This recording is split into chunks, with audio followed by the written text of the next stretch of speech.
Good evening. This is Ann Landry, Vice Chair of the Reading Select Board, and I'd like to call the Reading Select Board to order for our May 13th, 2020 meeting. This meeting is being held remotely on Zoom and streamed live on RCTV, as well as on RCTV's Facebook Live feed. To provide a brief overview of the meeting, we first will be going over the town's COVID-19 response and hearing updates from both the Board of Health.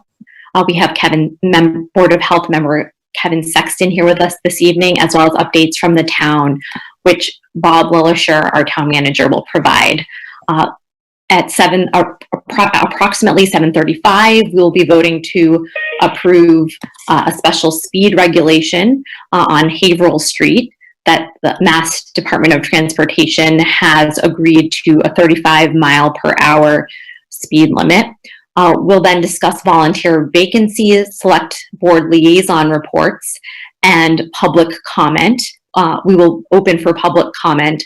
We would ask that you submit, if you're interested in having your comment read aloud during tonight's meeting at that time, we would ask that you email us during the course of this meeting at selectboard@ci.reading.ma.us. Following public comment, we'll discuss board and committee meetings, and potentially we do have on the agenda to vote on a public hearing policy for remote participation, which would be great to do this evening, although Bob and I were earlier discussing that what was in the packet may have been ambiguous as to what exactly we were supposed to vote on. Following that agenda item, we will discuss the RMLD 20-year agreement. Bob will provide a town meeting task force update. We will discuss very briefly, as all board members present this evening also attended last night's Fincon meeting to discuss the revised FY21 budget. I would ask that we keep that brief given the ambitious agenda this evening. We will discuss our public comment structure, discuss meeting minutes, discuss select board communication, and discuss future agenda items. As you can see or hear, this is a very packed agenda, so I will aim for us to be as efficient as possible while still providing opportunity for everyone to be heard. So with that, I will hand it over to Kevin for an update from the Board of Health. Hi everybody, how you doing tonight? Just have a few things to update, and then we have a few things upcoming as well that I want to go over. So one of our members, Eleanor Shonkoff, came up with a FAQ for the new face mask policy. That is going to be coming out shortly to the public. It just has some information about what general guidelines for where you're supposed to wear face masks according to the governor's new order that was put out. So that'll be upcoming shortly. We also started this week getting signage up at high density housing complexes.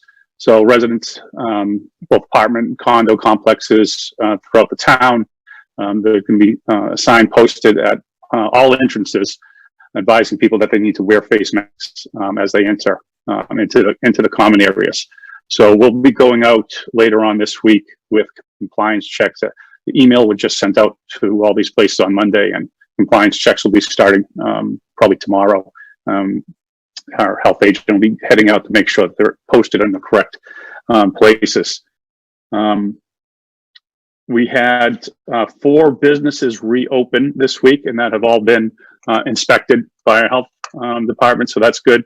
Both Starbucks, the Green Tomato, and Zuka's opened this past week, I think, or maybe even weekend, but we're all inspected. So that's some good news. Again, I think we do this every week, but I still want to continue to give a shout out to all the to the schools and the school nurses especially. They've been helping us a ton with our contact tracing, and they've allowed us to be able to keep up with it, as well as working with our nurse advocate, our own nurse, and our health agent to stay on top of that. So that has been going very well, and we're very thankful to have them out. We haven't needed to put all of the nurses out in the field, so to speak, to do that, just because they've been able to keep up with the demand. We just discussed on Monday looking into seeing if we can switch out some of the nurses that are doing it currently with some that aren't, because we want to get some more folks used to doing that contact tracing. It's nothing that we're thinking of right now, but our chair, Emmy Dove, brought up a great point at our last meeting. Come September, if there is going to be school, we lose all those nurses potentially, because they're going to be doing their day job. So we're working on that right now. I know John Doherty is working closely with the health department to figure all that out, and we're hopeful that there are 2 nurses that are going to be retiring this year, and so we're hopeful that in September they'd want to stay on as maybe per diem employees for contact tracing. But I've also been assured by our health agent that between herself, our nurse, and nurse advocate, that they'll be able to keep up with the demand if and when that happens. But that would be good to have those 2 extra if schools do open again back in September, or when they do, for that matter. A couple of things that we have upcoming. This Friday, we have Laura Gem is going to be coming to our meeting. She's going to be talking about elections that are upcoming and how to hold them safely, and safety measures. So that's something we can update you with next week, as well as summer camps. We kind of just started to dig into that discussion. Obviously, that's something that probably needs to happen sooner rather than later, whether from a notification standpoint, whether they're going to be open or not. Essentially, we wanted to find out from the camps, if they were to open, what that would look like under social distancing guidelines. So we've kind of asked our health agents go out and ask those camps to kind of give us a for instance of what it looks like to help us make a decision. But that's something on the future that the Board of Health is going to have to decide whether or not those camps are going to open or not. We do have a good amount of businesses that are closed right now, and there's going to be an email going out. I'm not sure if it's this week or next, but there's going to be an email going out to them to find out when and if you can reopen. What does that look like for you? What does the plans look like? Have those plans submitted to our health agent for review, and then obviously there would have to be inspections. Any food establishments would be able to open back up. Most of that, unfortunately, is waiting on the governor's office for what looks like this coming Monday, more information on how that's going to look as far as opening goes in phase 1 of his reopening plan. So we kind of don't have a lot of information on that right now, and it seems like nobody does. It looks like everything's coming out on Monday. My personal guess would be, I doubt on Monday it's going to say, okay, everybody reopen, go ahead. Most likely, or I should say, I'm hoping that they give us a date and give businesses and our health department the time to ensure that they can properly open. A week or 2 weeks would probably be ideal. So if anybody wants to bet on it, I'm betting June 1 is the date come Monday. I'll take over on this. But that's really it. We didn't have a whole lot to update you from last week, but if you have any questions on anything, I'm happy to answer them. Thank you, Kevin. Any questions from my fellow board members? Hearing none. Bob, do you have an update from the town? And sure, thank you so much, Ann. Kevin. Kevin, you're welcome to stay as long as you like. But I was just going to say, do you want me to stay for anything or not? Feel free to say not. Kevin, if you don't mind, I just want to share some comments with you first. Yeah. Since Emmy was at a command meeting on Monday, and we talked a little about summer camps, so I'm sure she can catch you up. Our rec director did a survey of the likelihood of parents sending kids to camp, and we can share that with you. I'm sure we have more answers from Monday. But in terms of the May 18th date, the lieutenant governor in a call this week did sort of let us peek behind the tent a little bit and suggested that businesses that would be allowed to open on the 18th are the ones that are already open. And there might not be a big addition to that. Now, she also added it's all very data driven. So it really depends that, we heard from her on Tuesday and the next Monday's a long way off. The state is going to release and has a draft up on their website of new guidelines for businesses. And the businesses that were already open on May 18th were going to be given a 1-week grace period to come into compliance with a local Board of Health enforcement.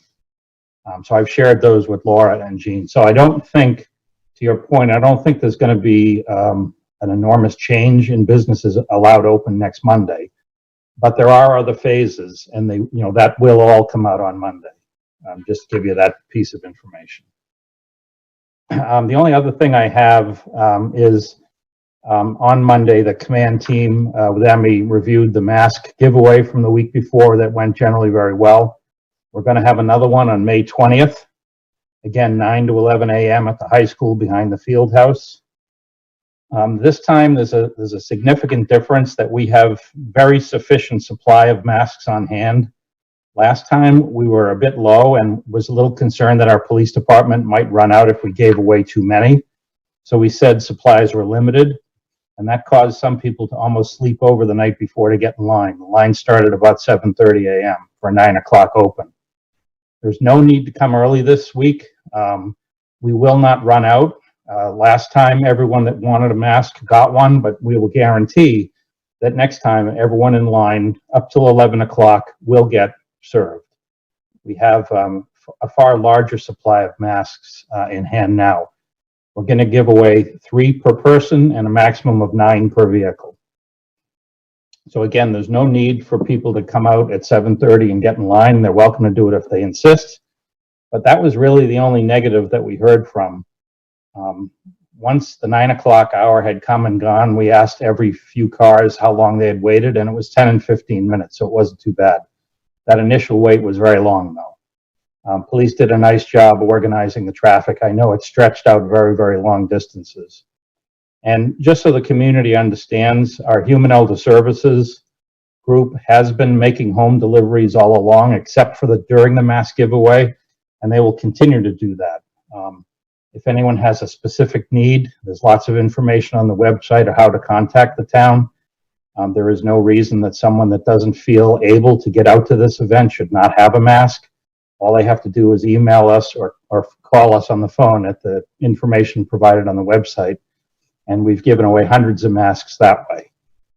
So that's all I have, Ann, if there's any questions. Bob, to clarify, will the masks still be limited in giveaway to residents who are 60 or over or medically fragile? Yes, we're asking for 60 or older and medically fragile to be in line. We had a couple of folks last time call us in advance and ask if they could pick up for a neighbor, so we just delivered it. Again, a lot of people treated it as an outing and seemed to enjoy seeing all the volunteers and getting out of the house. Somewhat sad, but there's no reason anyone should come down if they need a mask and they don't feel safe coming down, or it would be a burden to them come down. Just call us. But we would ask that those that come down, be in those demographics. And for anyone who's watching at home who may not have internet access but is watching at home, what is the best number to call should people have questions or be in need of supplies? Let me go to the website and look it up.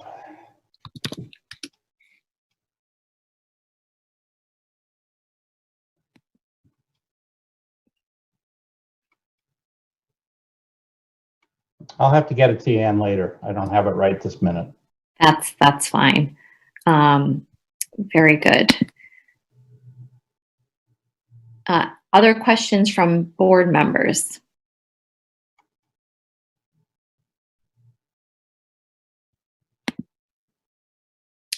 All right. Thank you. Thank you, Bob.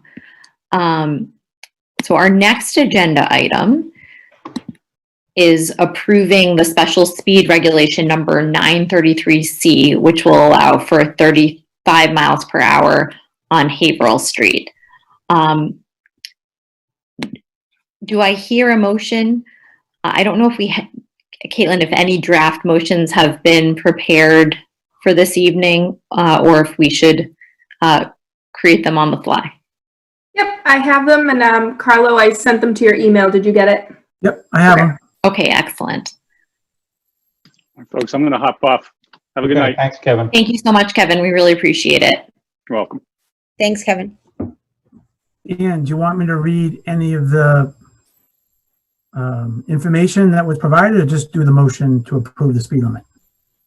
I think if I would ask you to read the motion, and then I can ask if there's any discussion. Okay.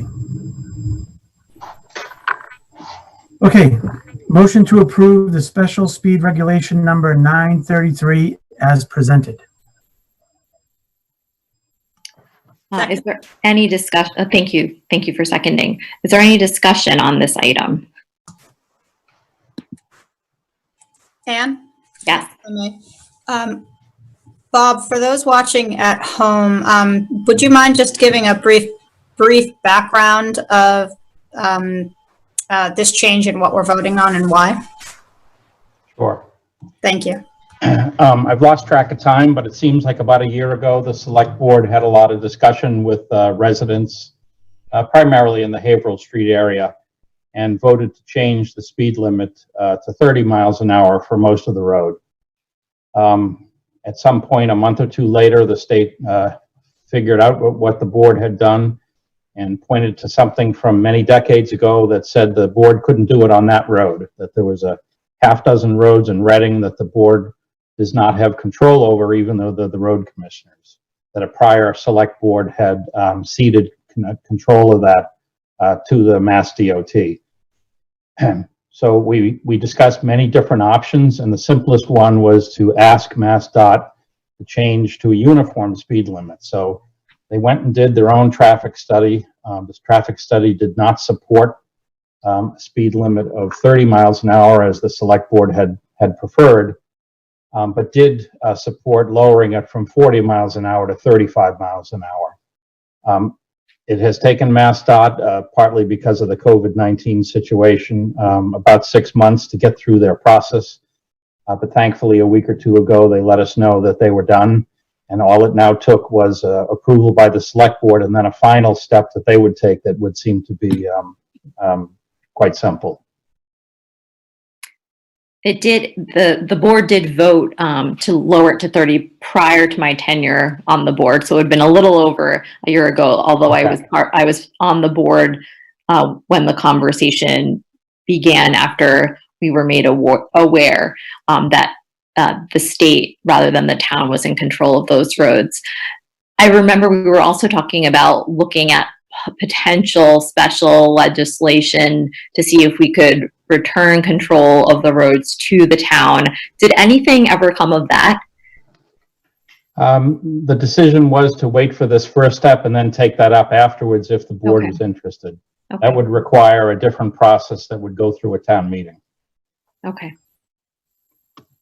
Thank you. Following this vote, what are next steps in order to implement the new speed limit? Does it require further state approval? They do need to take a final step. We're told that if the board takes this step tonight, then it's a ceremonial step, if you will, that it's not a consequential step. And we should hear from them pretty quickly. Great. And then DPW just needs to put up signs. I think they bagged the old signs still, so maybe we put a 5 over the 0. I don't know. excellent. And then have the neighbors that have been in contact with the board and with the town staff been notified of this change? They will be once that final step is taken by MassDOT, yes. Fantastic. Thanks, Bob. Yep.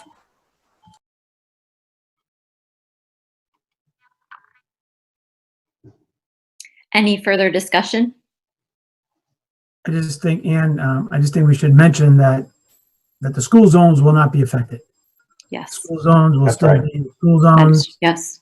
and that will not be 35 miles an hour, just like when we went to 30 miles an hour, it did not That's affect the right. school zone. So just want to assure the public that the Killam area will not be affected at all. Thank you for highlighting that. Other comment? Hearing none, are we ready for the vote? Going from left to right across the top of my screen. Carlo. I think I didn't actually hear your response. He's muted. You appear to be muted. Muted, yeah. Yes. Thank you. Karen, Aye. Vanessa, Yes. and Anne, yes. Excellent.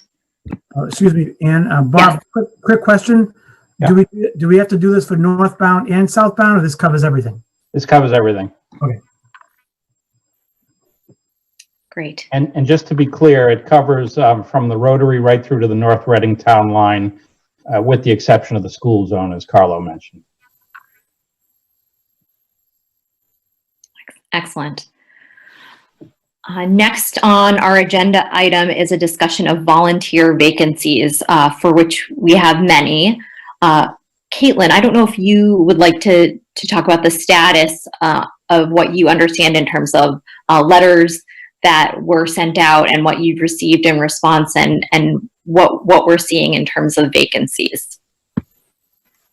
Sure. So we've officially gotten back all of the letters that we've sent out. Most people are renewing. I think it was about 11 that weren't for various reasons. Either their terms expired or they just no longer want to continue.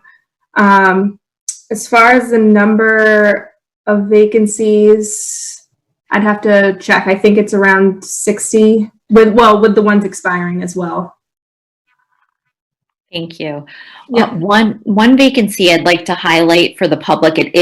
There is notice of this in an email from our packet, but given the times we find ourselves in, I think it's important to highlight and to recruit for this position in particular. Our Board of Health Chair, Emmy Dove, who's really risen to the occasion and brought so much expertise in the area of public health and epidemiology, will be stepping down in early June. So we will need to find a replacement for her. So we would certainly encourage people to apply for that position, particularly people with public health and that kind of background that we'll be losing when Emmy steps down.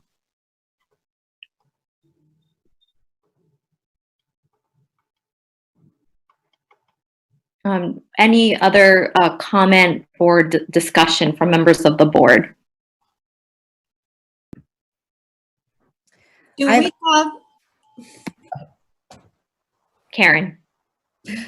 A quick question. Have we published a deadline for volunteer submission applications? And is there an email that people should send it to? Those cute little antique applications still have fax numbers on them. Caitlin? So we haven't set a date that you would like applications in by. All the terms expire June 30th. So we usually do the interviews between around the month of June. So I don't know if you want to put a hard and fast date on when applications need to be in by. You can take up applications at any point in the year. So that's up to you.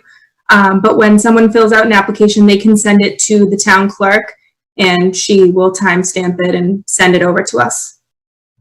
Okay, and they can email it to the town clerk as well. Yes, they can. What's the best way for folks to find the application? It's right online on the volunteer board's page. It's also, I believe it's also on, it might be on the town clerk's page too, and it might even be on the town manager's page under volunteers. Is there a list of open positions there as well? Yes, on the general board page, it has a link that lists all the open positions that we have at the moment, and then the application's also right there too. Great, thank you. Karen and Carlo, particularly since you will be serving as VASC, do you have a preference in terms of a date you would like to encourage people to submit their applications by? Well, this is a strange year. I was just gonna bring that up. So if we're proposing town meeting, start on June 15th. Would we like to get these appointments done before then and back it up to late May in terms of a deadline? Carla, what do you think? Yeah, I agree. I'd like to maybe, June, I don't have a calendar in front of me, but, June 1st, May 31st as not a super hard deadline, but Caitlin, do you know how many we have so far, roughly, in? How many like new applications that you've never met with before? Right. Very few, under 10, I'd say. Okay, so we really need to do a good job, all of us here on the screen, and people who are listening to, step up. If you want to volunteer, is a great opportunity to help the town and do something you're interested in. That's what I've done. And a lot of us here, it's right on the main page. There's a clickable link, volunteer opportunities right on the main page. Simulation, Fincom is already done. We have, I think, 4 new members, if I'm correct, and 1 returning. I could be wrong, but yeah, Karen and I want to meet a lot of people and interview a lot of people. Maybe some can be outdoors on a bench. Maybe some can be on Zoom. Whatever we decide is best and the safest. But please apply. So if we were to publish a deadline of June 1st, then I don't know what Caitlin needs to do to assemble these or what our town clerk needs to do to assemble them, but then forward them to the appropriate people. It looks like Monday the 8th, Carlo, might be the week that we schedule a couple of days to interview these. I'm just going back to what we discussed a month and a half ago. Short interviews, and if they were in a Zoom format like the Fincom, believe the Fincom appointments were about 2 or 3 hours of back-to-back candidates. Yeah, 10-minute intervals. Yeah, I'm fine with that. That week is fine. I don't know if we have a scheduled board meeting yet that week, because we'll probably need several nights. Yep. Yep. I would say we should pick at least on the 2 number of nights. applicants. Yeah. Let me add that I'm okay with that. from other years, not that you have to copy, you could start meeting now and start interviewing volunteers. There's not any right way or wrong way, but you do want to leave yourself plenty of time. I'm thinking that I will actually remember talking to these folks better if we do them all at once. Also, people may be applying for different committees. I'm a little concerned. I don't know what you think, Carlo. I personally, I'd rather sort of go through them, be taking all our notes at the same time, sort of have them all in front of us. And if we start interviewing candidates now and we get more applications by June 1st, I think it's going to be difficult versus like being able to evaluate them as a whole pool. Yeah, I'm hoping that, I don't disagree with that. I'm hoping that people, we've mentioned this a few times now, and I know we're in a different time than we were last year when this was done, but I'm hoping people will apply soon and we can, get those done. Yeah, I would like to do them back to back and, compare. It's easy to compare everybody to each other, and hopefully we'll get multiple applicants. We might not, but to do them as you suggested. Okay. Well, so Caitlin or Bob, then I do believe that the application was also published and the need for volunteers was published on not only the website, but the Facebook page. Could we add the date? Please email, fax, mail the applications to Laura by June 1st. And we could let them know that we'll be conducting, actually it would be great to let people know that we will be conducting interviews, the week of June 8th, so people can set expectations. And I would ask that you set up a process for Board of Health applicants sooner. Whether Yes. they go through the VASC process or whether they come right to the board really doesn't matter. But we're going to have a vacancy before, early on that one. Gotcha. Yes, she's, her resignation was June 4th, is that correct? Yes, I think so. Okay. Yeah, And I'd be just fine to start as soon as the 8th. Yeah, just to remind the board, there's 3 full members, there's 2 associate members. In the case of a vacancy, associate member can be promoted, so it's still pretty good depth, but you just soon have more volunteers step up. Okay. Well, perhaps we could start on the 8th then. And make. Okay, I just want to clarify one thing too. You still want to interview all the incumbents, correct? Or no? What has been done in the past? It's been done both ways in the past. Last year they did interview them. It might be helpful here. So I've served on the VASC for the last 2 years, or excuse me, past year. In previous years, but 2 years ago, we changed it to interview all candidates, both those renewing and those that are new. Prior to that, if someone had been an incumbent, we just accepted them as is. The interview process for those that are returning is not so much an interview and more an opportunity to just check in with them. It's actually a really nice chance to just talk to people and meet people that you might not otherwise get a chance to know, to hear about what the priorities are for the committees. I really enjoyed it. It was a lot of meetings and it was a lot of people, but I found it a really worthwhile experience. Thank you for bringing that up. I remember you mentioned that before. I'd love to meet the folks that I don't meet, as well as the new application. I'm sorry, the people that I don't already know on boards and committees and commissions, as well as the new applicants. I'd be fine with that. Yeah, sounds great. Okay, so I would think that you need at least 4 nights, to be honest. Did you want to do 4, like you said, you want to do them in a row? Did you mean like 4 nights in a row, or 2 nights one week and then 2 nights maybe the next week? Or if we don't need all 4, I can we can schedule them, by the first day, and then if we don't end up needing that last night. But I think if you want to meet all the incumbents as well, you should plan for at least 4. And for the VASC members, right now, there's not a select board meeting scheduled for the week of the 8th, Okay. only because Okay. Mark and I have discussed meeting weekly through June 3rd, and then we'll see.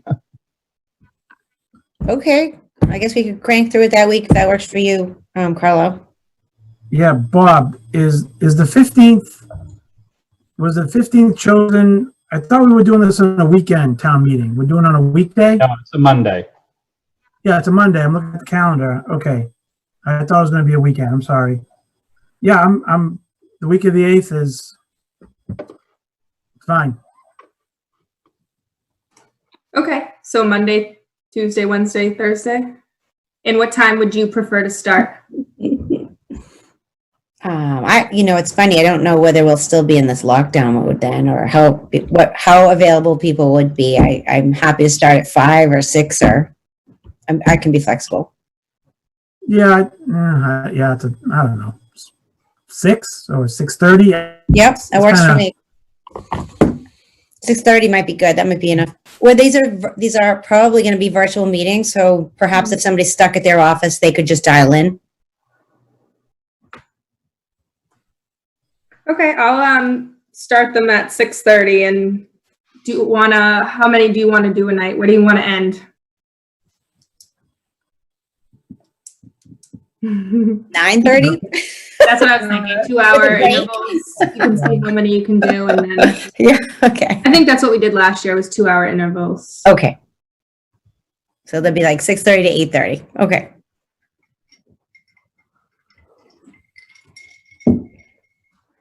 Okay, I think that's all my questions. Thank you. Great. Any further discussion or comment? Are there any committees that have or will have vacancies that do not have applicants? I would have to check on that. Well, I know Board of Health, the resignation from Emmy, we don't have any applicants for the Board of Health right now that I'm aware of. So that's Okay. one that I can think of, but other ones I'd have to go look. That might be helpful too. Just as we talk to people in the community, we might be able to drum up some enthusiasm if we know of specific vacancies. Okay. Thank you. Perhaps that could be highlighted in a Town of Reading Facebook post. what vacancies there are, and then we can all become aware of them and spread the word. That's a great idea.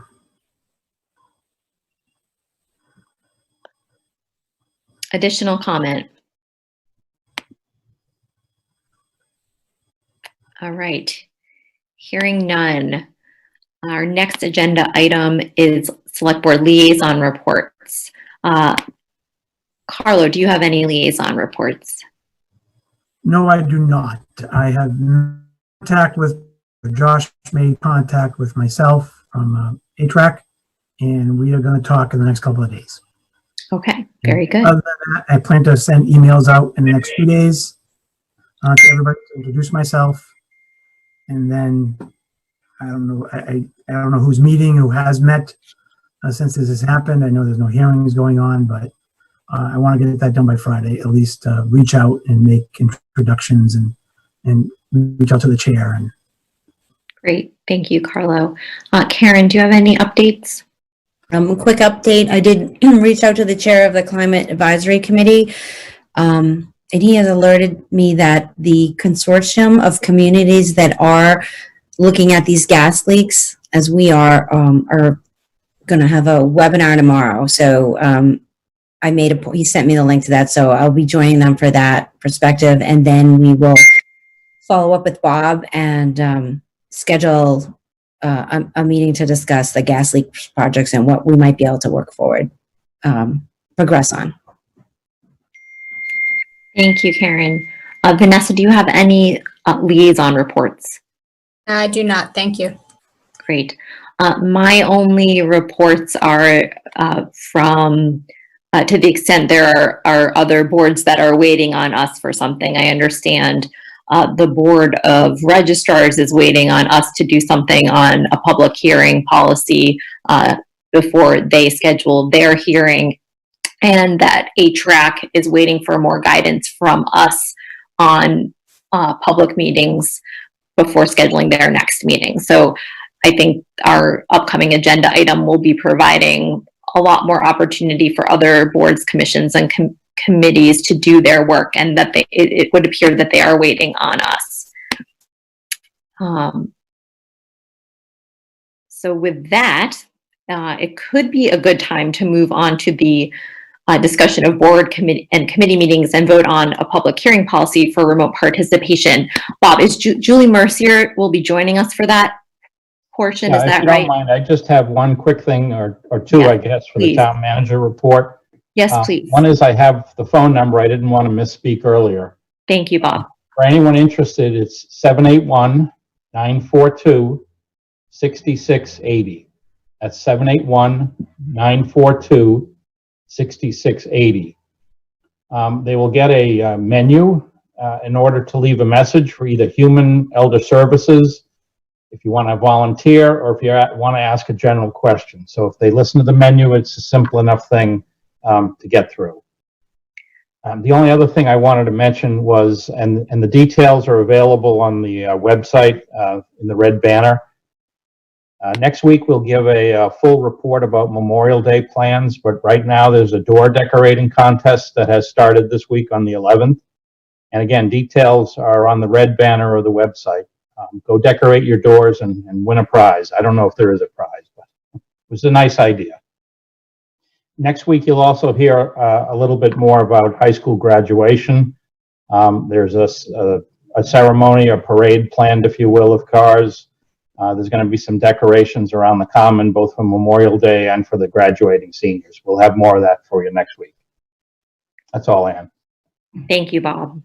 And that number that folks can call, they can call if they have questions about the mask distribution event. That's correct. If they have, if they're in need of masks and can't make it to the mask distribution event, or if they are interested in volunteering in some capacity or are in need of some help in some capacity. That's right. And again, if they go to the website, I had a little hard time finding it, so I wasn't sure. It's at the very bottom of the red banner page. It says, have a question you can't answer. There are people you can ask. So it's the catch-all. If someone clicks on that, if they would prefer to send an email and communicate that way, they're certainly able to do that. Thank you, Bob. Certainly. Anne, Yes. is there, I thought you said earlier, our packet was huge tonight. I thought you might have said there was a draft policy in there, and I was wondering if you could direct me to it. So I emailed Bob earlier today with the same question. Is Julie joining us this evening? Julie is expected, but you're running a little early. We are running early. It looks like Julie has joined you. Julie's here. Oh, Julie, excellent. Very good. So, Julie, thank you so much for joining us this evening and for the work you've done working with land use boards and other boards that routinely have hearings. So we're certainly eager to hear an update from the last time you were here with us.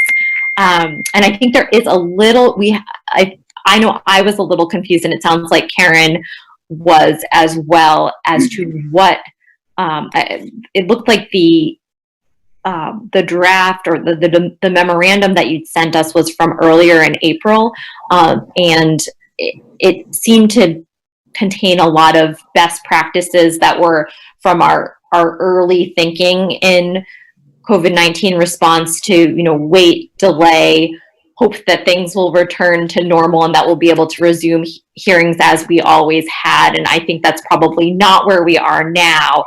So if you could, in your comments, direct us to what we should be looking at as a policy going forward, that would be helpful. Sure, yeah, so I'll do my best. Your summary is really capturing things perfectly. So originally, I put those protocols in place as kind of a triage measure to have all the land use boards having a uniform approach to things. So we had some kind of consistent message to tell applicants. Of course, now things have gone on longer than anticipated, or they're going on longer than anticipated. And now that we, haven't jumped headlong into things without really knowing what we're getting into and being prepared, we can kind of assess whether certain boards want to take a different approach and whether that might make sense for them. We can assess the level of pushback that we're getting from applicants. We can, I've had time to reach out to all of the chairs. Actually, today I had an email exchange with the chair of the Conservation Commission, and the vice chair as well. And so I've had time to kind of really talk to the boards and get their comfort level with their dockets and, their comfort level with holding public hearings remotely, and, whether they feel like they're going to encounter a big backlog if they push things off too long, and, whether they're being flooded with applications or they feel they should continue with hearings or not. So I have a lot of feedback that I've gotten from the chairs and then from the full CPDC. We discussed this on Monday night. I've had discussions with the HDC as well. They had a meeting last night that I helped with. So, now I think that we're in a little bit of a different position, and we can try to tailor things a little more specifically to the different boards and their different comfort levels. But I still caution that, we need to strike that balance between having, feeling confident that we're allowing for fair and inclusive access to the meetings, especially when there's public hearings involved, with, the desire to not end up with a commission backlog, or the desire to allow an applicant to continue with their project. So it's really a balancing act. It's a little bit of art and a little bit of science, like I like to say. A lot depends on the specific application, the level of abutter interest, the kind of the developer's sort of appetite for risk for an appeal. I mean, there's a lot baked into, each different application, and it's really kind of, at least for the CPDC, very specific. So, we want to have a uniform approach at the CPDC level, but, each application is unique and has different challenges. And so, I'm really trying to make sure that I'm in communication with all of the applicants on a routine basis, and all future applicants as well, to kind of gauge where we are with things and have it be a partnership in how we're moving forward versus any sort of overarching kind of top-down decision that the CPDC is making that might start things off for applicants on a negative basis, or kind of turn them off to doing work in the town of Reading. So, Now, I know you had asked a few other things in that, and I kind of went off on a little bit of a tangent. So can you remind me what your other questions were? Is there, it sounds like actually you're hoping that there will be flexibility. So is there not actually a specific policy you're looking for us to approve then? So that's a good question. I was a little confused myself. I wasn't aware that I was putting together a policy. There is a little section in the protocols that I provided that talks about remote meetings. It's pretty basic. I think that most boards are already doing it. I was actually kind of late to the party, to be honest. Like some boards had already had meetings, like the Board of Health and the Select Board and the Conservation Commission when I wrote those protocols. So I was really kind of taking things that were already happening and just putting it in writing. I'm not sure if it would need to be fleshed out further or be a little bit more robust or more specific to any of the other boards and commissions in town or not. It might need to be beefed up a little bit. I'm not sure. It's pretty basic, I think. So there's not, and Bob, you can correct me if I'm wrong. There's not something that Ray, for example, has put together for the board to approve tonight then? No, there's actually two lawyers at Ray's firm, each kind of working at cross purposes, which caused us some of the confusion. So one was helping Julie to do more specific work for the land boards, and then Ray was looking at more generic work and decided to halt that and wait to get feedback from you before presenting any kind of a policy. What are your concerns? What are the issues you've seen, either for your own purposes, because you have a half a dozen public hearings upcoming in the next month or so. None of them terribly complex. And then some of the appointed boards you have, particularly the Board of Registrars, how to handle that is certainly an issue. So Ray can present you a policy at your next meeting or at a future meeting. I don't think it's essential that you have a policy before boards have public hearings, because my understanding, Julie, and please correct me, all the open public hearings have continued if the boards and the applicant wanted to. And then anyone who is applying for a new project, which would require a new public hearing, there was a dialogue, could we just wait? And as far as I know, every applicant and every board was fine with that. Again, remember that it was only a month ago, but there's a fair amount of state legislation that has since developed to give us a lot more comfort with what is allowed under open meeting law with no one in the room. So when we started, we didn't have a lot of guidance. Now we have quite a lot of guidance. So it's an open question as to whether you need a policy, but if we can learn more from you tonight, we can work with Ray to get you a document and then you can decide if you need it. Again, Zoom technology has worked out well. There's some boards have used other aspects. I've been in a couple of dozen meetings and I think it's a very good communication tool. I do think, to Julie's point, that when you deal with a specific use with abutters, the abutter must have access to the public hearing, and not all abutters are going to want to use technology. So that is a little bit of a question. That's certainly something the town meeting task force has dealt with. You need to ensure equal access to anyone that's interested, which, in a land use case is especially abutters. So we could develop a draft policy for you. It's not necessary. It really depends on the concerns of the board. Thank you, Bob. That's helpful. If I may, I do just have one quick. Yes, please go ahead, Julie. For anyone who's watching this, so there is one exception to the land use boards that Bob's comment is generally true, that most of our CPDC and ZBA applicants have been fine with continuing and not having their hearings remotely.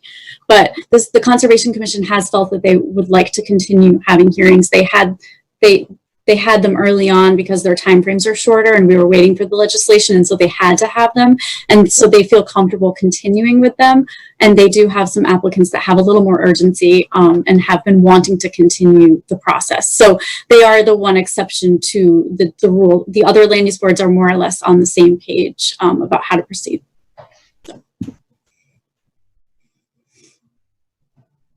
Thank you. Knowing now a little bit better about what's in front of us and what could be put in front of us in another week were we to request that town council put together a draft policy.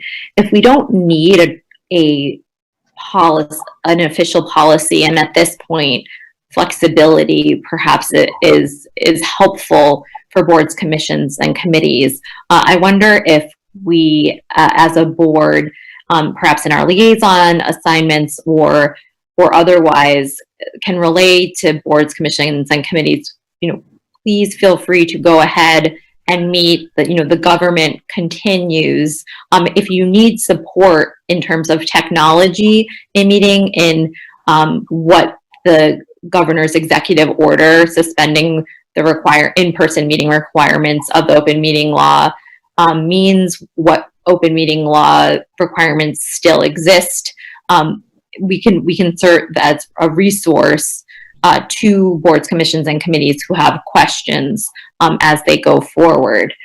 That's kind of where I'm coming from. I'm thinking it would be great for boards, commissions, and committees to be able to continue to do their work.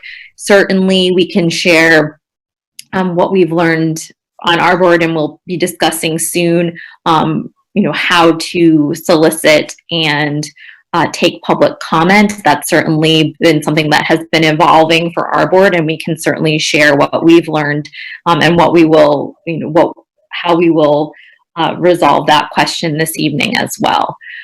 I certainly take the point about access. Access is going to be a challenge. Of course, in a non-virtual world, access is a challenge as well.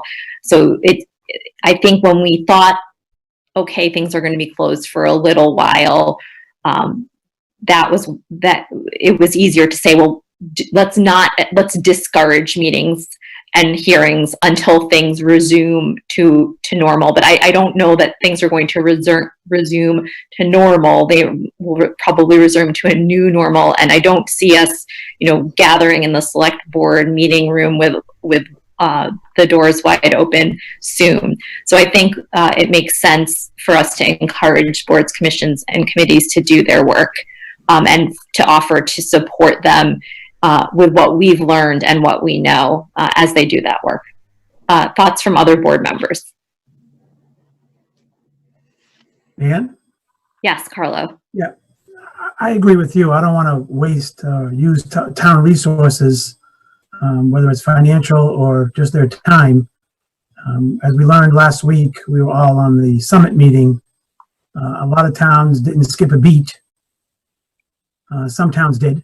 And I think, as we've learned, like you said, over the past few months, that we should leave it up to the boards and commissions to continue their hearings. I don't think we need a policy that we have to vote on and waste more time and money and resources. So I'd like to I'd like to encourage public comment and get that going for us as we do in live meetings in town hall.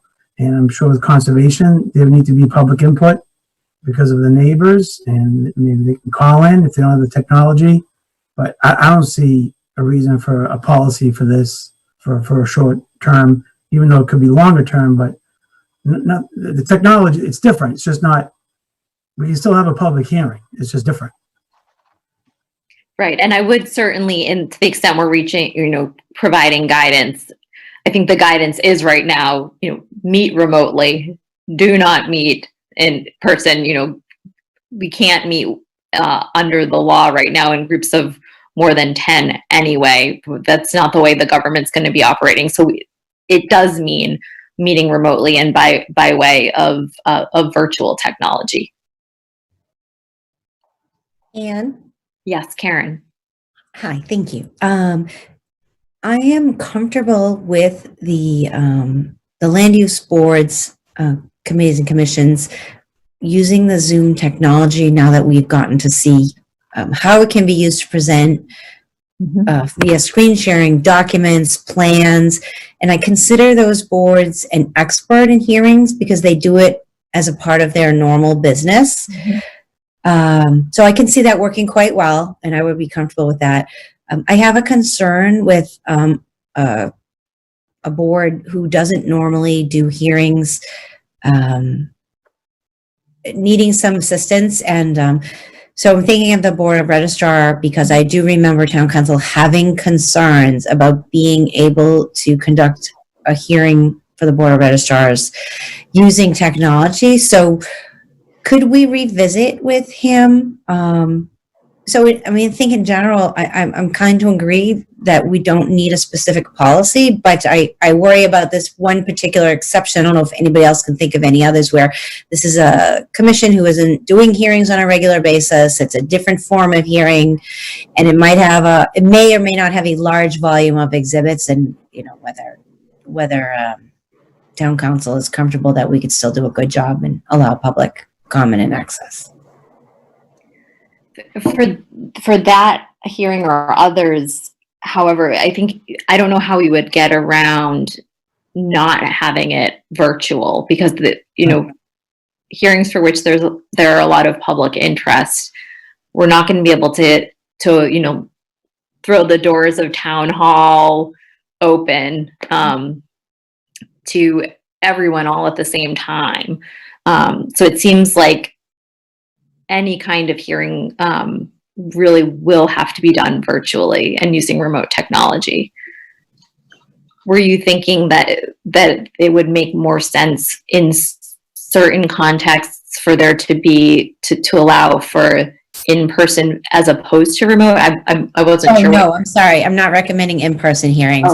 Okay. I'm comfortable that having gone to Conservation Commission meetings and hearings and ZBA hearings and CPDC hearings, I know how those go. They're plans. We're already using presentations that can easily be shared in Zoom. I can see that, and that's what I was saying. They're kind of boards that are experts in what they do.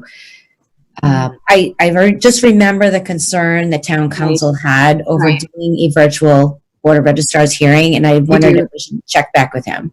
Certainly, I think that could make sense. I think I do wonder if that was also in the context of, I think, all of us hoping that this was going to be more of a short blip in time, and that we would be able to reconvene, and that we would be leaving our virtual meetings behind and soon be able to reconvene in person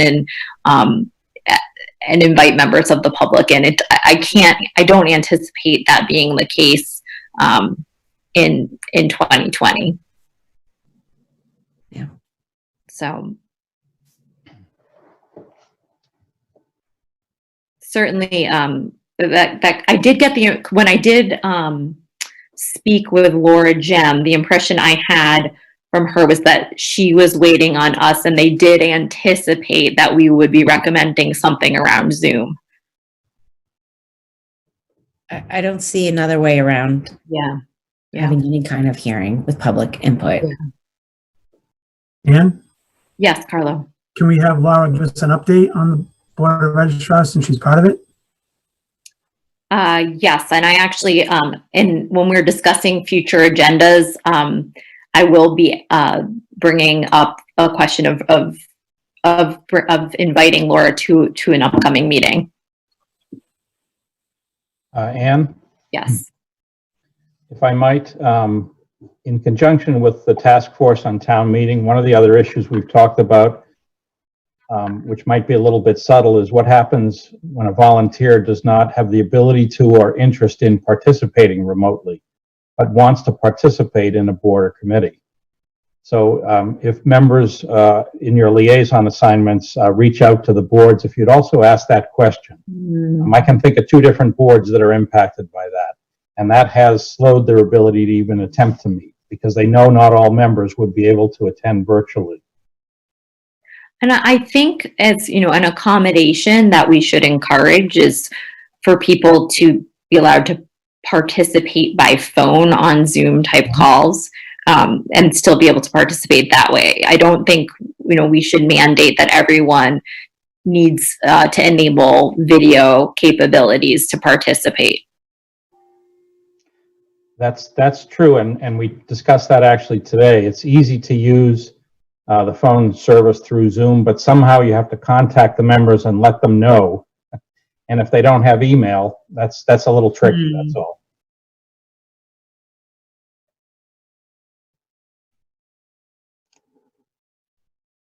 And the Board of Registrars right now is a very special case. It's a very complicated issue. It's not a generic Right. public hearing and board meeting, if you will.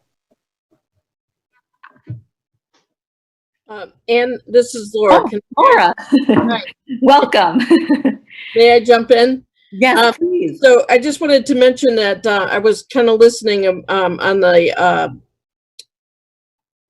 policy for doing public hearings, and Yeah. the Board of Registrars, I spoke with them today, and they're very interested in holding the public hearing as soon as possible.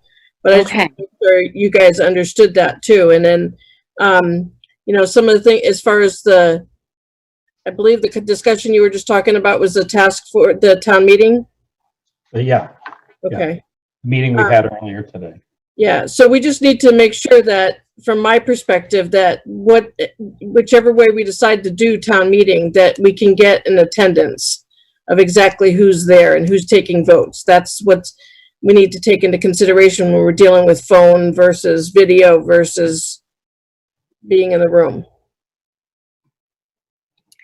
So, Laura, we were just talking about whether or not a sort of uniform policy is necessary. And from my perspective, I think, from what I've been saying is that I think we would, my view would be to encourage boards, commissions, and committees to meet and conduct hearings, and that we are happy to relay what we've learned in our practice of holding Zoom meetings, what we've learned from going through a couple different iterations of public comment, and what we've learned from that, as well as, you know, what we know about guidelines around remote participation under the new rules under open meeting law. Yep. I can tell you from working with the different boards and committees over the years that having one policy for them to all work the same when it comes to doing virtual, I'm not so sure would be beneficial to the boards and committees. And Karen was remembering that in the Board of Registrars meeting, Ray had expressed concerns about a remote meeting. I don't know if you or Bob has been in touch with him about that since, if he still has those concerns, or if even given those concerns, since we are where we are now in this pandemic, and it doesn't look like the doors are going to be thrown wide open for mass gatherings, if his view on that has shifted at all.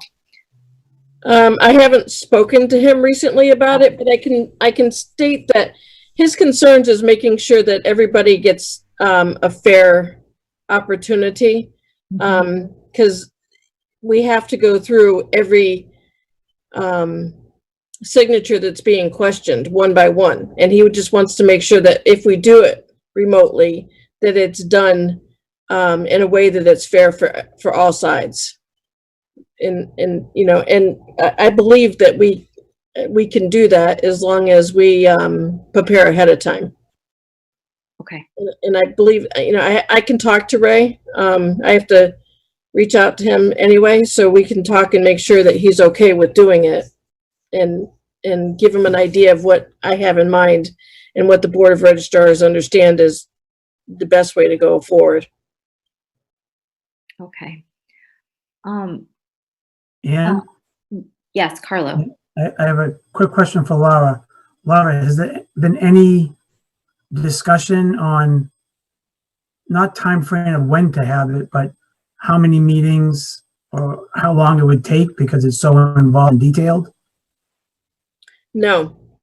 That's one of the conversations that I have to have with Ray, and what we can do ahead of time before the public hearing. There might be some stuff that we can do ahead of time to be prepared for it so it doesn't take as long. Until we work that part out, we don't necessarily know. But as of at this point, we have to discuss all 912 of them one at a time. And each person that the signature is being questioned, we have to be able to allow that individual as part of the hearing. Thank you.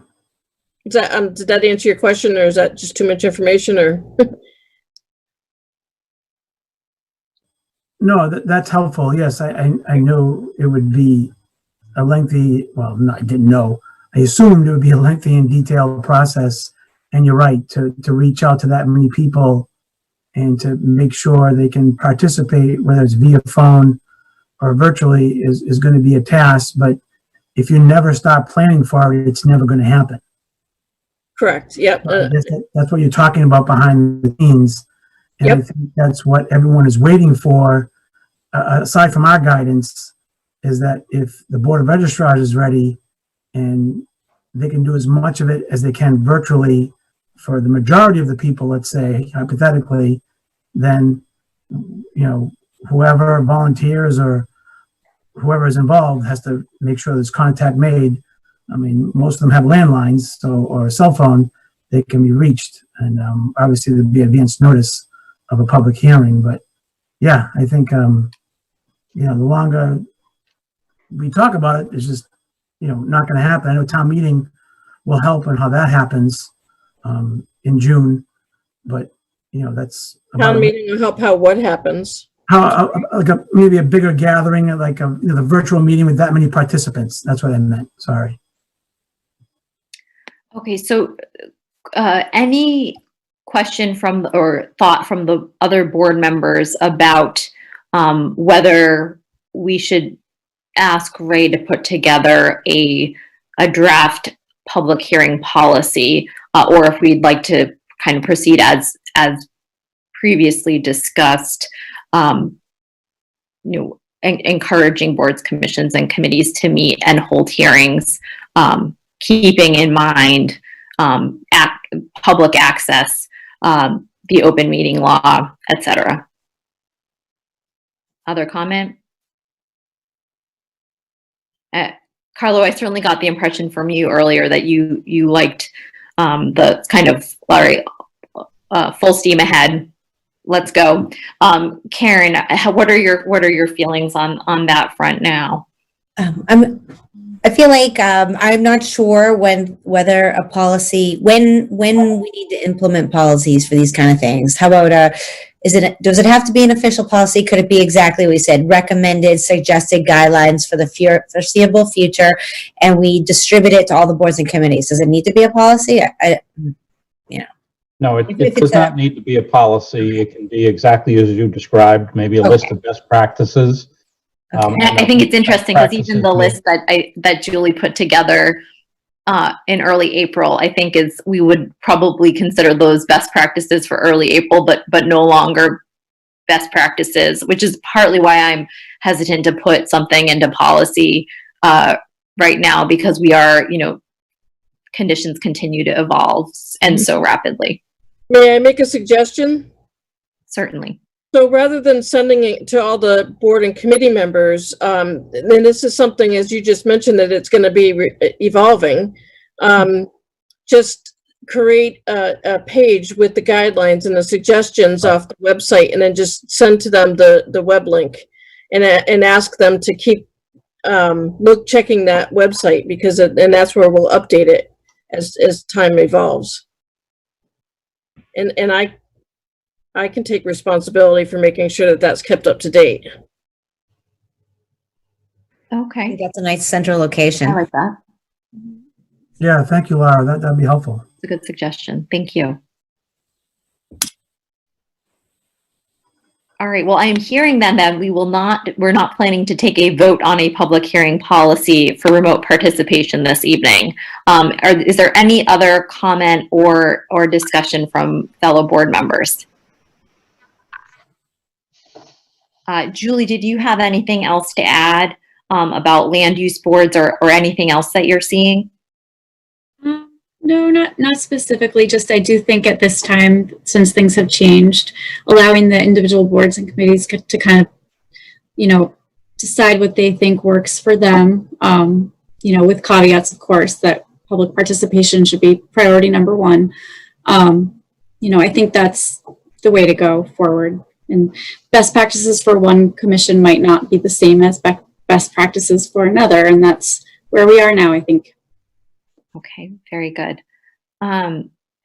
Vanessa, could I ask, Vanessa, I was hoping to hear your thoughts before we move on to the next agenda item, about having a public hearing policy for remote participation, or asking Ray for that, or if you like, the suggestion that Laura put forward about kind of best practices that can evolve over time and we can keep updated on the town website. Yeah, I think, Karen and Carlo and you all went into detail on your concerns, and I agree with you. I'm in favor of having the website because it is going to be evolving. The governor's going to be speaking. We already know there's a 4-phased plan, and throughout each of those, it's going to be changing. If we have to vote on a policy every time we have to change this, it's going to take up every meeting. Right. I think this is a great example of something we can be flexible in, like Carlos said. So yeah, I fully agree with the recommendations in front of us. Thank you, Vanessa. Okay, any other comment? All right, hearing none, our next agenda item is the vote to approve the RMLD 20-year agreement. Did fellow board members receive from Bob this afternoon a letter from Ray Miaris, or from Ray's law firm at least? Yes, I saw that. Bob, would you like to provide an overview, or Vanessa or Karen, actually, frankly, considering that you are our liaisons for RMLD? It was a really long memo. I encourage everyone to read it. That's why I pointed out the 3 things to look for. I appreciated that, Bob. No, he said it's exciting reading, but not really. But I thought he concisely signed out the situation, and he didn't raise any concerns for us to not move forward as the other towns have and as Reading has in the past that I saw. Very good. So we have talked about this at a previous meeting, and I think Vanessa, you had asked if Ray had reviewed it, and at that time, no one had any concerns or had heard of any red flags, and it seems that Ray's memorandum would concur with that assessment. For those watching at home, just a little background here. Thank you, Vanessa. The town does have what is referred to as a 20-year agreement. It is an agreement between RMLD as well as the other communities that RMLD provides service to. Under the terms of the agreement, it indicates that each town will review, even though the agreement lasts for 20 years, that we will review it every 10. So Bob, correct me on my years here if I'm wrong, but this one is the current agreement we have signed is due to expire in 2030. And so, great. And then we will, by voting to approve it now, it'll extend it through 2050, but will need to be reviewed again in 2030 for 2040.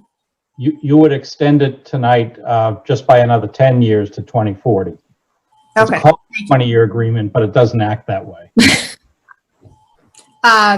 Thank you, Bob.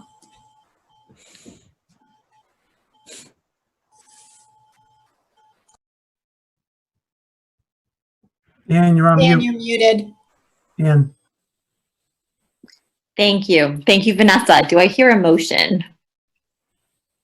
yeah, okay, yeah, I'm ready. Okay, move to extend the 20-year agreement for another 10-year term through July 9th, 2040. Further discussion? I'll second. Thank you, Vanessa. All in favor? Again, going left to right across my computer screen, Carlo, Yes. Karen, Yes. Vanessa, Yes. and yes. All right, thank you. And oversight on my part, I overlooked the public comment at 7:55, and so I apologize to the public who've been waiting. We will take public comment now. So we will review the emails within our inbox, and I would ask if we could if each board member would be willing to read one comment. I did see that there was one piece of public comment that was asked to be read tonight that was sent at 6:13. I think we can. I will allow that to be read because it did indicate that they were seeking for it to be submitted for the public comment period, and the individual left her name and street address. Carla, would you mind reading that one? Sure.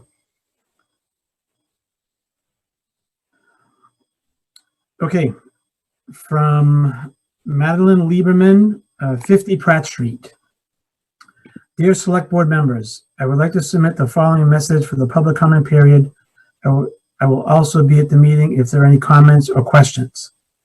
As all of us are aware, there is growing pressure on families due to social distancing during COVID-19. I'd like to share a resource for Reading families struggling to entertain their kids and kids feeling isolated with the loss of school, outside childcare, and activities.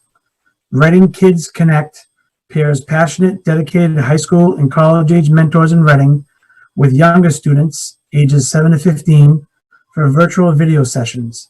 Kids who feel isolated without their friends will have someone to talk to, and parents can focus on work or take a break. For mentors, this is a great volunteer opportunity and a chance to make a difference for a Reading family. To find a mentor or to volunteer, visit Reading Kids Connect on Facebook. I thought that was a great idea. Great. Did you read the name and the address already, Carlo? Yes, I can read it again. It's Madeline Lieberman, 50 Pratt Street. I'm guessing it's Rebecca's daughter. Now, Karen, would you mind reading the email from Lois Bell from 7:02? Sure, Anne. Let me see if I can do this without disconnecting. Okay. From Lois Bell, 35 Washington Street. Having lived in Reading since 1951, I've witnessed politics over many years. Presently, instead of concentrating on conducting important town business, much time is being wasted on attempting to control and change rules. The latest ploy of summarizing select board minutes is just plain wrong, in my opinion, especially going back so far. Minutes should definitely be preserved. If I were to make a statement, no one has the right to change or alter what I say. It saddens me to watch select board meetings that I used to enjoy because they were so informative regarding town business. Please get back to what you're elected to do. Respectfully, Lois Bell. Thank you, Karen. Since I was the one to propose at our last meeting that we look at the possibility of moving towards more of a summary form of minute taking, I'm happy to speak to that a little bit. I don't know that, although we have it as a later agenda item, I think that we may not visit the question of moving towards summary minutes because I think there was a little bit of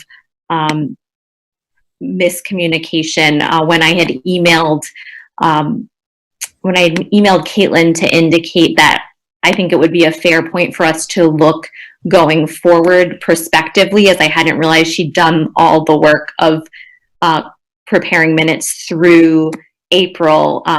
She had taken that to mean we didn't need her to do the sample of a summary for the February 4th meeting. So we don't have that to provide a contrast. I did spend about 4 or 5 hours this week going through minutes and old videos, which I think does go to the point of why the paraphrasing of individuals' words approach can be extraordinarily time consuming. But I think when we go to that agenda item, we may have to look at that for a future agenda. Another thing I had done in the course of the last week was to send Caitlin the open meeting law guidance on minutes, which in fact does indicate, interestingly, that what is required is in fact a summary of the discussions on each subject, but that was not included in our packet. So I think it would be worth that being included in a future packet for us to take up that kind of broader question of how we should proceed going forward. So that is my comment on that piece of public comment. I don't know if other board members have anything to say there. Okay, a question from Bob Holmes. I can read that. Bob Holmes, Gleason Road. Where's the chair? We don't speak for where people are when they have to be absent from meetings. So, you know, should at a subsequent meeting the chair care to share that information, that is of his own prerogative. And Vanessa, would you mind reading the comment that came in at 7:37 from Brooke Chipman?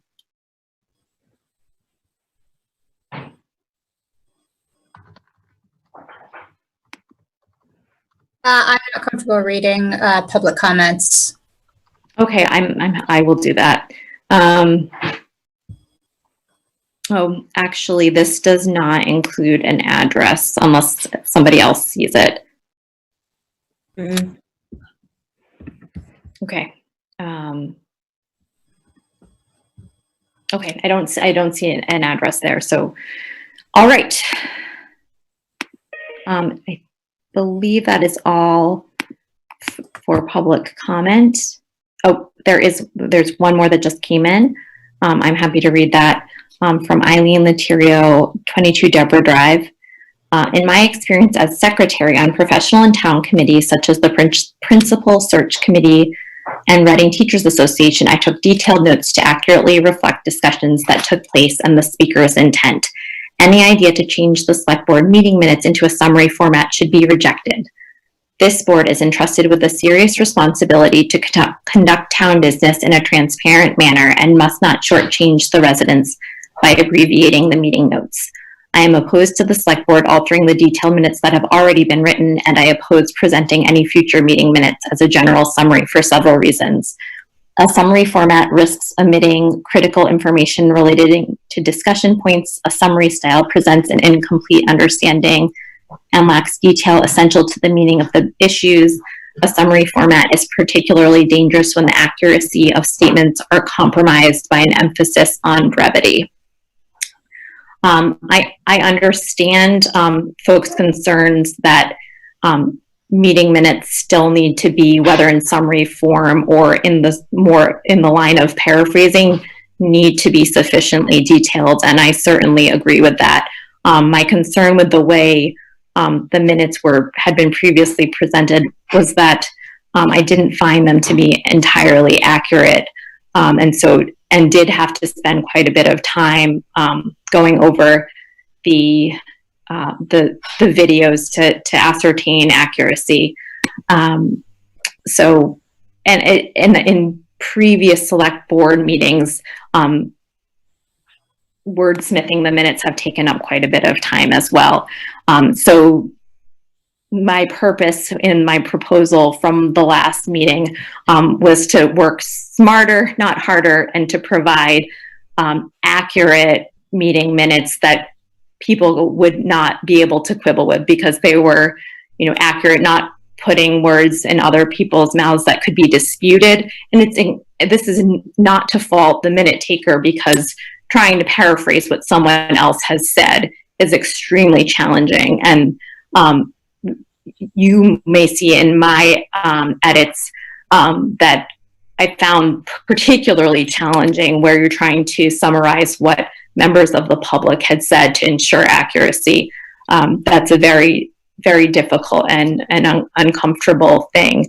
But I do hope that for the next time we take this up, the open meeting law guidance can be included in our packet for members of the public and select board members alike to review. I'd sent that to Caitlin earlier in the week. I'm happy to resend it, and I can ensure that it's the most up-to-date guidance. I think it was dated January 2018, so I can make sure that there hasn't been something more recent as well. All right.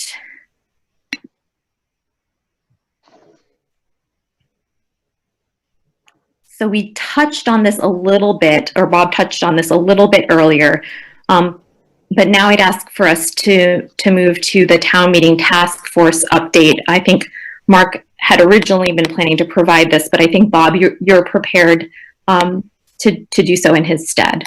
Yes, certainly. Thank you. And Laura's on the meeting still. She was also Okay, great.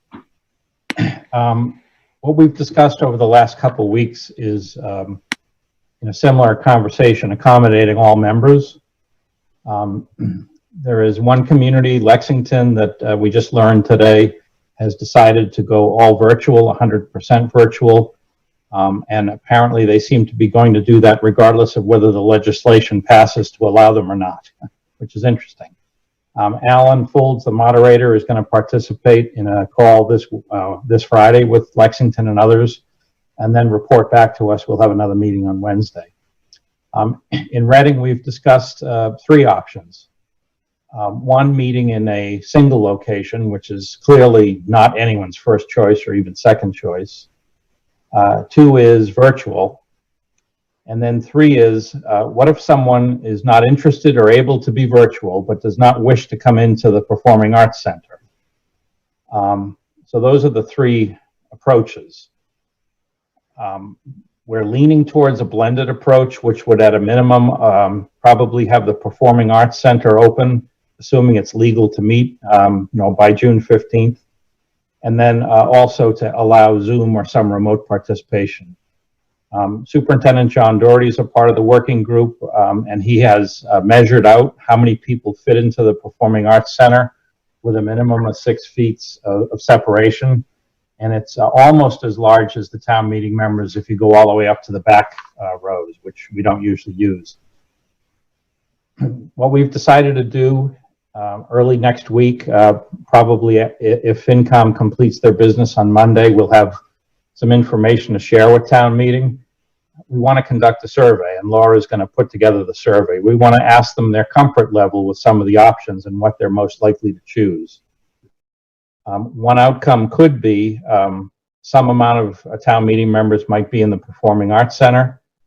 Some or many might be remote, and then some might prefer to do neither, and they might come to another location, for instance, classrooms in the high school, with setup with computers in advance and use Zoom there with some IT technical support. So we're trying to, again, accommodate all participants as best we can. But in order to do that, we really want to get the appetite for town meeting members. We do anticipate, and you may have an insight, legislation to be passed certainly well in advance of June 15th to allow remote participation. The state is well aware of many communities that have scheduled town meetings in June, I think as early as the first week in June.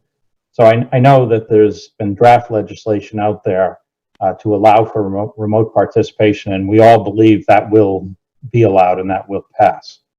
I believe it's passed the Senate and is over with the House. Okay, thank you. So that's it in a nutshell. We have revised the agenda even slimmer and have a draft of, I think it's 6 articles that really are essential to be done. If we find out that everyone is interested in a remote meeting, we could probably get more business done than 6 articles, but we're going to wait for the results of the survey to really firm up the agenda. The goal, if there's a physical location in use, the goal is probably to try to do that in one night and be done with it. Some of the challenges of a physical location include cleaning. If there's microphones to be used, you need to clean a microphone after use unless it's boom mic. You need to have people line up at a safe distance to speak. So we just want to really consider all the angles. And once we have a better framework of what the appetite of town meeting members are, we're definitely going to go to the Board of Health and ask them for advice. So that's our update. Thank you. Laura, did you have anything to add? No, I think Bob just about covered it. We'll see what the appetite is of the town meeting members. Hopefully by the end of next week, we'll have some answers from them. Yeah, one thing I should add is that the town clerk will need to take attendance, and that's an important aspect. So it's not like someone could be at home, suddenly run to a classroom, and then go home again and be back and forth. They really have to be in one physical location. The town clerk has to be able to identify them as a town meeting member, and again, allow participation that way. On the other hand, we also have always allowed non-town meeting members to participate if they wish. So we do have to leave that possibility open, that someone that's not a town meeting member may come in to speak on an article. I don't really know why in this warrant they would, but we have to accommodate that.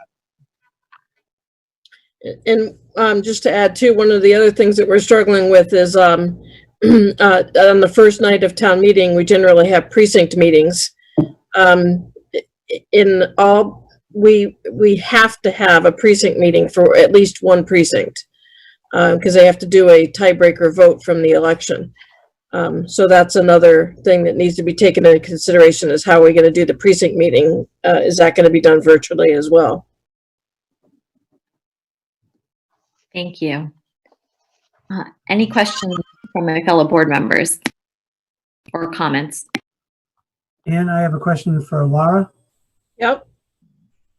I know you mentioned that tiebreaker precinct, but what about addressing any open slots where the precinct gets to vote someone in? Is that off the table? I'll have to double check, but I'm almost positive that we don't have any vacancies at this point. Okay.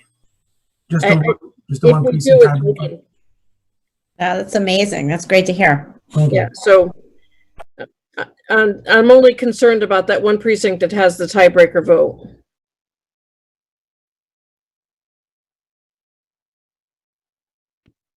Great. Other questions or comments? All right, hearing none. Our next agenda item is a discussion of the FY21 revised budget and the Fincon meeting on May 12th last night, which all board members on the call attended. So Bob, would you like to give a brief overview for members of the public who did not tune in last night, and a refresher for all of us who were there until a late hour? Sure. The superintendent, the school CFO, the town accountant, and myself have been working on and off for the last few weeks to try to get a handle on the financial impact of what's going on. Clearly, state aid is in jeopardy. The state has estimated that they could have a hole as large as $4 to $6 billion in their budget next year, which is about 15%. They have a lot of fixed costs, as we do. They don't have a lot of flexibility. State aid is, depending on how you look at it, one of their flexible items. After some work, we agreed that there's a $2.4 million shortfall in revenues compared to what we thought last March or last February. In addition, we took a shot at estimating what COVID-19 related expenses that would be new to the budget that should be put in. And we added another $225,000, making the total cost, if you will, of the pandemic $2.6 million for next year.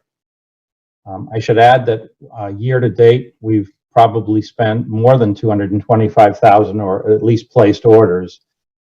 But a lot of the things we're doing now are front-loaded costs, such as safety for buildings, certain supplies that would not need to be repeated next year. However, none of us know what schools are going to look like in the fall, public schools specifically. The school CFO and I have done independent estimates. The number's a very large number if we have to provide PPE for students and for staff. $700,000 to $1 million easily. And it's difficult for me to imagine how school districts will be able to perform to that level if that's the condition of school opening. So we settled on a smaller number, thinking that was more reasonable, under circumstances that actually would have school open.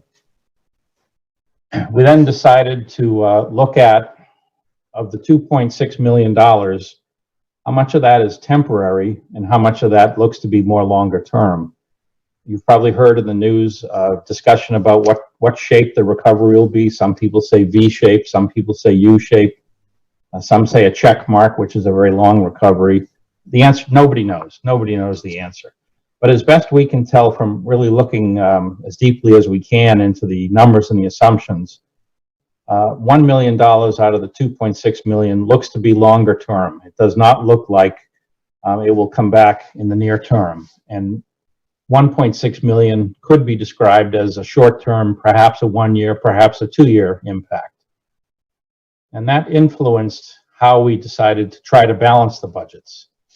And at that point, I should stop and add that right now there's an official budget that Fincom has voted. It's a Fincom budget. So that the process we're engaged in now is unusual. There's no public participation. That was last night, plus information over the weekend. And we understood that Fincom could choose to listen or ignore to anything we said, but we felt we owed them this information. And they had a great discussion last night. The solution we came up with had different pieces. I'm doing all this from memory. Cutting capital for $930,000 seemed to be a good idea. That brings down the Fincom 5% debt and capital policy down to 4.2%. I would account for that as part of the temporary revenue loss. The way things are happening every day or two, we get so much new information and better information that we do believe by next fall, in time for November town meeting, we'll have a much clearer picture of this. At least one hopes so. If in fact the picture of recovery is better and faster, it's quite a simple matter to spend capital at a November town meeting, and we could restore theoretically all of that capital. The town is in a position for free cash to be able to spend it during the year, and we often do purchase capital. On the other hand, when you come to think, the simplest example I always think of is teachers. You don't hire teachers at November town meeting. That's something you have to line up for the full school year. Another temporary cost to be cut was $400,000 of the post-employment benefits, the OPEB. That's a voluntary payment. It's a great idea to do it. It's not a requirement. We felt that that was fine to let that go for a year. And again, at either the November or April 2021 town meeting, if we're in better shape, we could have asked town meeting to increase that and put it back in the budget. Ultimately, the town and the schools then looked at two other areas. One is shared costs. The local pension board met last Thursday at my request and agreed to reduce their allocation by almost $300,000. And recall that they had voted to increase it because we were having such a good health insurance year. We felt there was a little more flexibility in the budget to take on more of that liability. But they understood the circumstance we were in, and they agreed to lower it from a 31% increase to a 25% increase. There was another, assorted adjustments, very small generally, in the shared costs, but a total was reached, including the OPEB and the pension, of about $700,000. That left about $450,000 for John and I to share in our budgets and to make budget cuts. And we recommended those last night. There was a wide variety, but both of us were able to avoid laying off any person that currently has a job, which we thought was very important. We were also in agreement that we'd reduce non-union compensation by 1% for next year, but leave all the union contracts that have been negotiated in place. So that's a summary of where we stand. Fincom will meet again next Monday night. The elected boards are posted and certainly welcome. Fincom needed some time to think about it. It's an incredibly complex and difficult issue. They understand the urgency of putting forth a recommendation to town meeting for June 15th, and they're going to give it their best shot at casting votes on Monday, perhaps making a lot of suggested changes. And lastly, there's also a couple of warrant articles that changed because of COVID-19. They'll be addressing those on Monday night also. So that's it, Ann. Thank you, Bob. Any questions or comment from my fellow board members?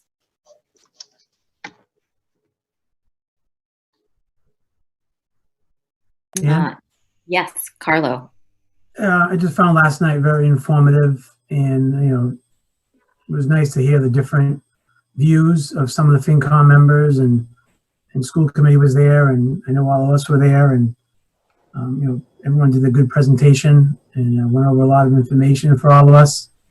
And I know FinCom, definitely needed more time, which I think is appropriate to discuss it, and hopefully they can, vote on Monday. And that's all I have to say. It was a very good meeting. I'd like to see, there was a lot of talk about reserves last night. I'd like to see, personally, my opinion is I'd like to I know we're going to use some reserves, about $500,000. I'd like to keep it there. And Bob had a great suggestion of allowing FinCom to up their reserves. And I thought that was a good suggestion. I'm just concerned about the long term. And we're in a good position now. And I want the town to be in a good position for years to come. So I'd like to keep the reserves as high as possible and then revisit in November. As Bob suggested, we'll know a lot more then, how the virus is affecting the economy and towns and what state aid we're getting. Bob used a number of 10% less state aid as a guide. That could be higher, could be lower. We just don't know. So there's so many uncertainties that I think we know our revenues for the taxes, and some things might be a little bit unclear, but for the most part, I think the long-term approach and keeping our reserves as much intact as possible, I hope FinCom adheres to that. Thanks. Thanks, Carlo. Other comments or questions? Hi, Anne. I have a comment and question. Bob, I mentioned this last night. What is the anticipated impact of delaying certain capital expenses? I'm thinking predominantly road repair, the fire truck. Again, these got mentioned last night, but one of the things I'm thinking about is it going to cost us more long-term or even short-term within the next couple of years to delay these types of expenses? I understand the desire to want to budget conservatively, but if it's going to end up costing us significantly more within the next few years, then that might be a reason to reconsider the amount of FinCom reserves, or not, excuse me, the amount of free cash reserves that we utilize now. Yeah, actually, I looked at the specific suggested cuts today and pretended if someone asked me to put them back in, what order we'd do that in, so I have a list. I'm not really concerned that any of them are a serious miss if we can't do them right away. It's a little bit tricky to cut the road lines where sidewalk and safety improvements and skim coating. Each was cut in half from 100,000 to 50,000. So one way to look at it is, well, maybe we would have done half the work in the fall and half in the spring, and we can reevaluate it in the middle of the year. And if we feel that there's a need or there's funds available, again, that's a pretty simple thing to add. In terms of the purchases, there was a DPW vehicle that was the largest. It was a $275,000 purchase. And there's no real harm in waiting again for the middle of the year or even next year. It had actually been originally scheduled for 1 year from now, and we moved it up because there was room. I would not say that if it were other pieces of equipment that are failing. The ladder truck has been moved up to a year from now. We weren't in a position to do it that fast this year. But if we're in this situation next year, I'd urge us to find a way to replace the ladder truck just because of the tough shape that it's in and the repair bill that it generates. So I totally understand your question, and it's really an item specific one. I'm not too concerned with the items on the list. That's great. Thanks very much, Bob. And I have a question for the town manager, if I could. Sure, please, Karen. Bob, there were some decisions that came out of MWRA recently that seemed like they were going to offer some relief in the short term. I didn't know if you could comment on that for the folks at home. Yeah, that was very unexpected and very welcome news. I think the number was in water, they reduced our assessment by about $50,000, which is a small, if you will, drop in the bucket. But in sewer, it was much larger. It was over $350,000 in sewer. So the combined $400,000 drop with no negative consequence to us will greatly help the select board when you hold a rate hearing sometime this spring in setting water and sewer rates. I will be honest that it was a struggle to try to figure out a way for you to set rates as flat, because one of the assumptions we have to make with water and sewer is that all people may not be in a position to pay their bills as quickly. And we have to account for that and allow for that. So the MWRA's move was very unexpected and very, very welcome. They also allowed some debt extensions to, for instance, if we had a 5-year note with them, to not pay for a year and then move it out to years 2 through 6.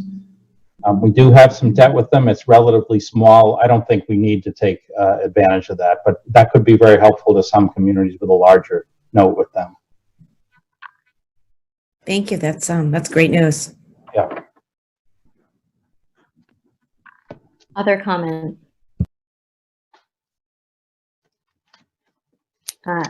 Anything else, Bob, on the budget? No, if you have any thoughts between now and Monday night, just drop me a note. Very good.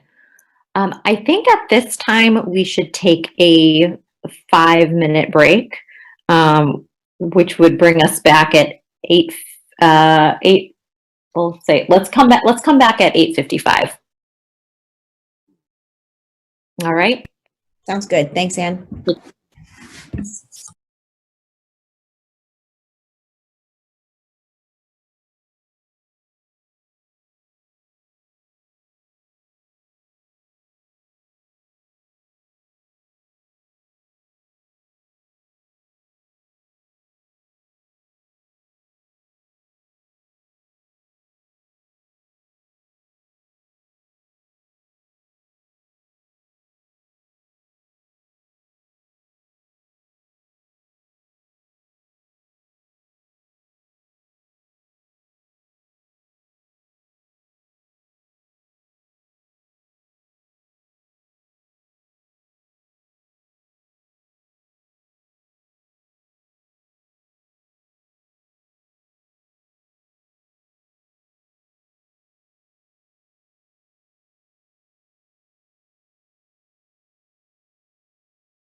All right, welcome back to the select board meeting. Our next agenda item is a discussion of public comment structure. I hadn't included in the packet some feedback I had received from elected officials from other municipalities in my network. And most of them seem to be using Zoom or some other live streaming teleconferencing service. It seems most that I had heard from were allowing for public comment to take part by way of joining the Zoom or other call. What have others learned? Karen. Oh, Karen, I think you're on mute. The two communities I had looked at were Linfield and Winchester, and they were just very different animals. And we talked about it. Linfield doesn't have public comment, and Winchester managed to get through a select board meeting in 42 minutes and did not have any public comment. I don't know that there was demand from the community or if they hadn't implemented it yet. Okay. So, I mean, I think we've been doing a great job. We've had a lot of comment, and the being able to respond to emails as people are sending them in, plus all of the emails that residents send us. I read all of them. I'm sure you all do. So I feel, well, I'm happy that we're getting a lot of feedback from the community. Very good. Vanessa. On the topic of public comment, an email did come through a few minutes ago from a resident, if someone would like to read it. Before we can. Sure, I can do that. For public comment from Angela Binda at 10 Orchard Park Drive. Viewers/residents need to stop attacking the select board for every perceived change and need to stop assigning ill motives to their suggestions. The minutes of meetings have always been a summary of some sort, as it is not a written transcript of a meeting. I have attended many public meetings over the years where there have been many residents speaking and read hundreds of pages of minutes. Minutes have always been summarized, the public comment to some extent. What has always been important is that the general sentiment of the speaker's ideas are presented, not their exact words. What SB Landry suggested was not so controversial and was meant to clarify and make sure general sentiments and words were accurate. There is no need to attack the select board at every move. It is tiresome and counterproductive. I would just say to that, I did, receive, and some of them are, and I think they are in our packet, concerns from residents about the proposal regarding the minutes. And when I've responded, I've generally, provided my perspective and then invited residents to reach out, and I've given them my cell phone number. So I would encourage residents who do have concerns about proposals that the select board may have to reach out directly. I think there's always there certainly is room to disagree, but I would encourage folks to reach out directly, and so we can have a back and forth about it. That's constructive. I certainly am very open and receptive to residents' comments and feedback. And for what it's worth, I'm not coming from a nefarious place, and I'm certainly open to your feedback and thoughts. So, but please continue, Vanessa, with what you've learned about how other communities are handling public comment. thanks. And so I learned when I was at the MMA last year, actually, their annual event, Massachusetts Municipal Association, that there are many towns who actually don't have public comment. And the ones that do generally have it at the end of the meeting, not at the beginning, the way we do. So I have always liked, and that caught me very by surprise. I like the fact that we dedicate time in our meetings to hear from the public. So I think we're in a unique situation now in that we have had a very active community historically, and now we're trying to incorporate that into this situation, which makes it a little more challenging. I have heard of emails being included in packets. I have heard of people being allowed to dial in. There's always a risk factor with that, which is a little worrisome to me, because it could be anybody saying that they are anyone. There's no ability to see the person. So that's one side of it. As far as reading public comment, that makes me uncomfortable. I don't feel comfortable reading someone else's words and having them come out of my mouth. You know, I don't know how the other board members feel about that. I don't know what the solution is or the compromise here. But that's what I've learned and what I've seen from other towns. Great. Thank you, Vanessa. Carlo, what have you learned?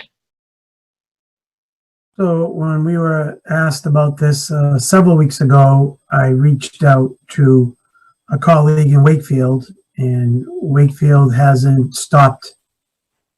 Wakefield has been addressing their meetings like the virus never happened, but just doing it virtually. Having public hearings, having public comment. They have it at the beginning, like our meetings. And the only reason I stopped there is because I knew we were having the summit meeting the following week. And we all learned a lot that night from neighboring towns, mostly to Wakefield. Some of them touch us, some of them didn't.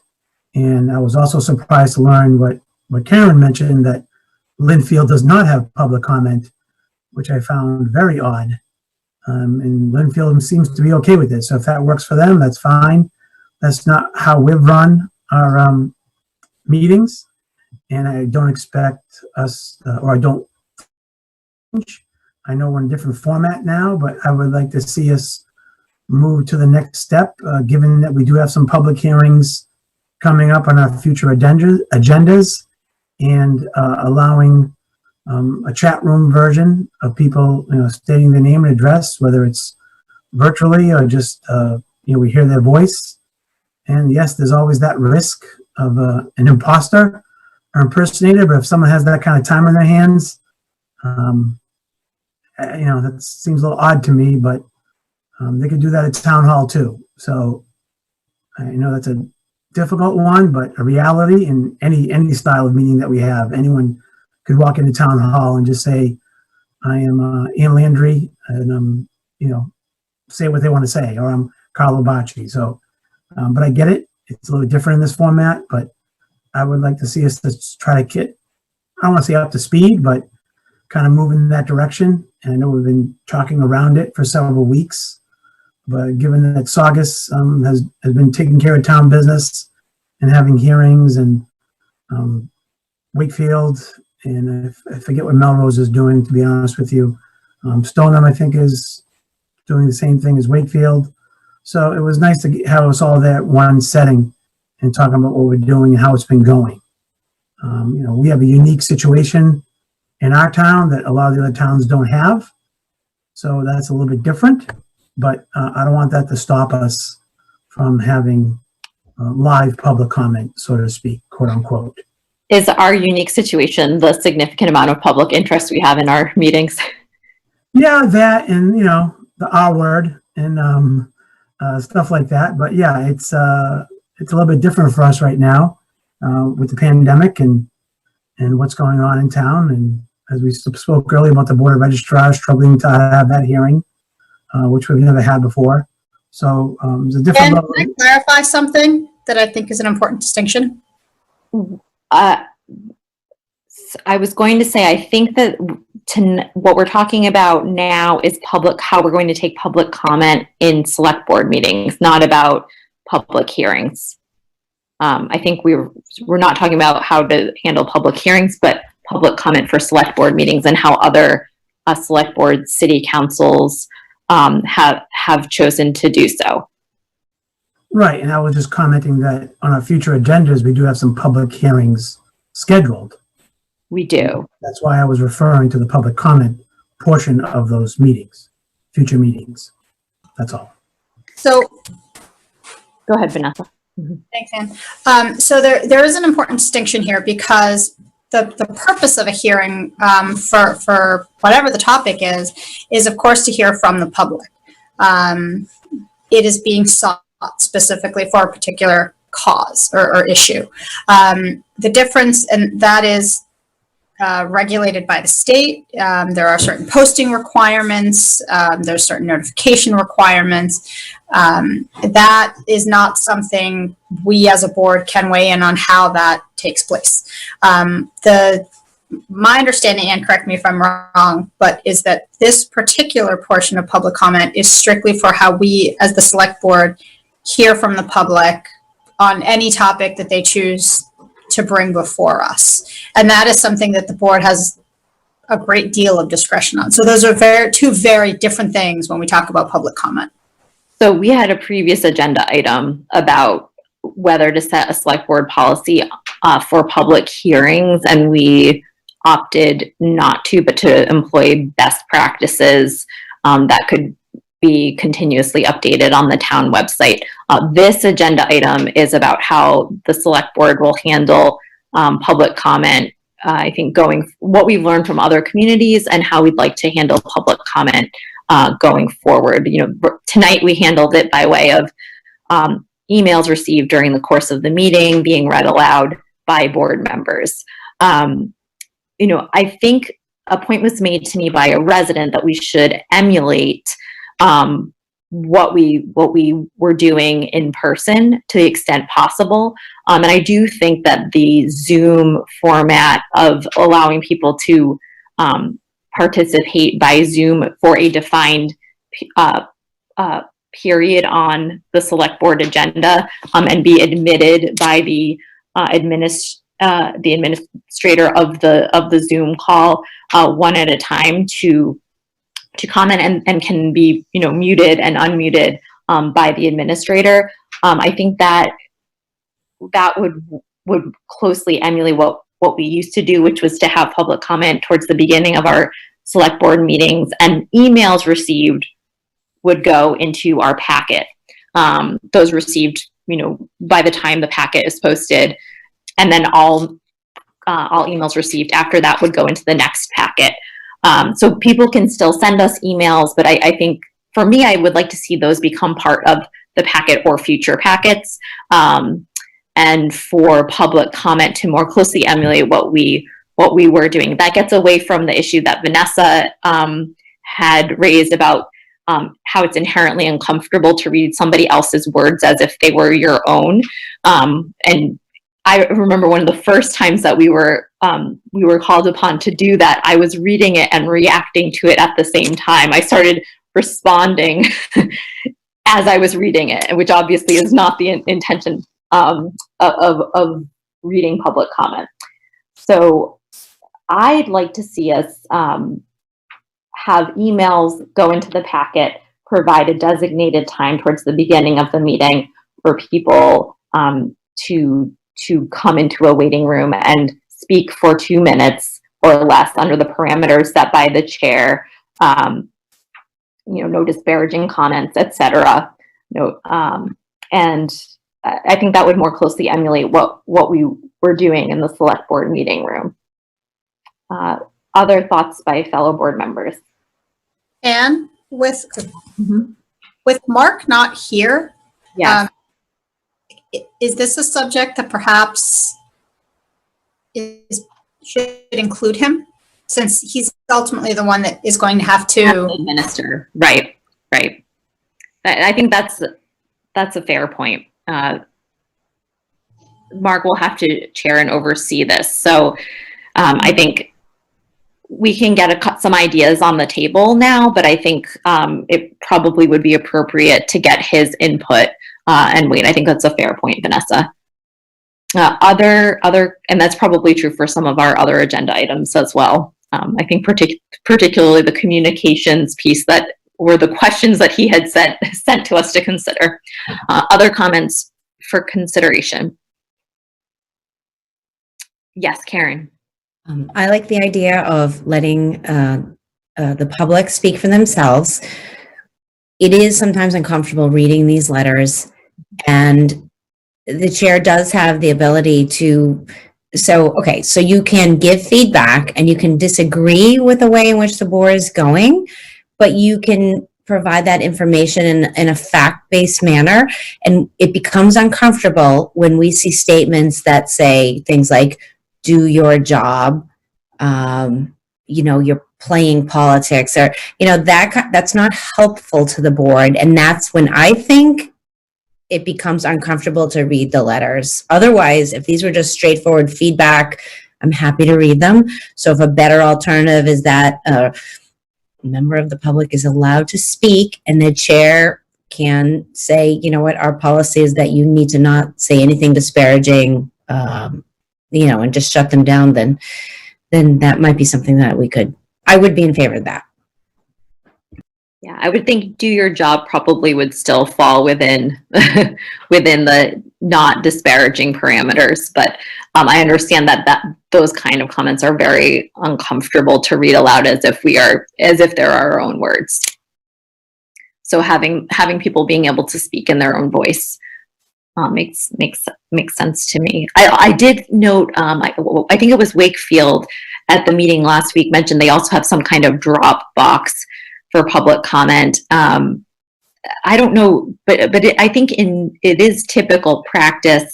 Caitlin, correct me if I'm wrong, for written correspondence that comes to the board in hard copy form often does make its way into future packets. Yes, all the emails you receive like tonight during your meeting, and actually any ones that came in after your last packet, go into your next one. Sorry, I mean hard physical snail mail correspondence that yes, in as well. So we probably wouldn't necessarily need a designated Dropbox, but additional letter people can write to us as well, and that can make its way into our packets as well. Great. All right. So I can relay. I anticipate Mark will probably watch this meeting, but I can certainly relay to him the content of our conversation. And it sounds like, please correct me if I'm wrong, the board is thinking that the opportunity for people to speak in their own voice live, emulating how we used to do public comment in town hall is a direction the board is interested. Yes, Yes. Okay. Agreed. I think that would help guide Mark, because he would come to us if he's not watching and say, what do you guys think? So either way, I think it'd be great if it seems like all four of us are on the same page, maybe not 100%, but where next week it's, a 1 minute conversation as opposed to whatever, how many minutes. Mm-hmm. And Vanessa, your point is well taken that Mark is the person who will have to moderate this, both with conceivably with both the technology as well as chairing the meeting. So his views will be important as well. Thank you all for the research that you did and for those suggestions. All right, our next agenda item is a discussion of the minutes. As I relayed earlier in some of my responses to the public comment, I had thought we would be looking at a sort of broader conversation about, do we want to move towards a more summary form versus a form where individual board members' words are paraphrased. But I think for us to have that conversation, not only certainly would it be beneficial to have the chair here, but I think it would be helpful to have some kind of sample of what a more summary type form would look like for the board to consider and compare with what we've been doing. I also think it would be helpful for us to have an opportunity to look at what the guidance or that the Attorney General's office has put together around what is required under open meeting law for minutes. I do think that this particular set of minutes illustrated for me why I was making the recommendation. I did go through the painstaking process of offering corrections to ensure accuracy. I think particularly given the significant public interest in some of these meetings, I wanted to make sure that the record was as accurate as possible. I did not watch the entirety of all of the meetings. I went back and spot checked where I had a question. That work alone did take me 4 to 5 hours. So for me, that did illustrate why an approach that would allow for sort of more agreement as to what was said could be beneficial. That being said, I offered some amendments. Mark offered some amendments, and Vanessa offered some amendments that are in our packet. I'd like to propose, and then I'd be interested in hearing others' thoughts, that we could adopt the minutes incorporating the edits that we've all provided. But I'd like to open the floor for other members' thoughts. So we're in an interesting situation here because there are the meeting minutes for February, which only 2 of us present were in attendance for. So if, with Mark being absent, I also went through and your edits and Mark's edits, and there's some overlap. And actually, there is one, I should have, there is some overlap on Mark's and my edits. One where I had offered some edits to the summary of one of Mark's statements at the conclusion of the meeting on February 19th. And he also had done some work on that, and I'm happy to defer to his edits in that space. But continue, Vanessa, I'm sorry. Well, where I was going is that if I remember correctly, I'm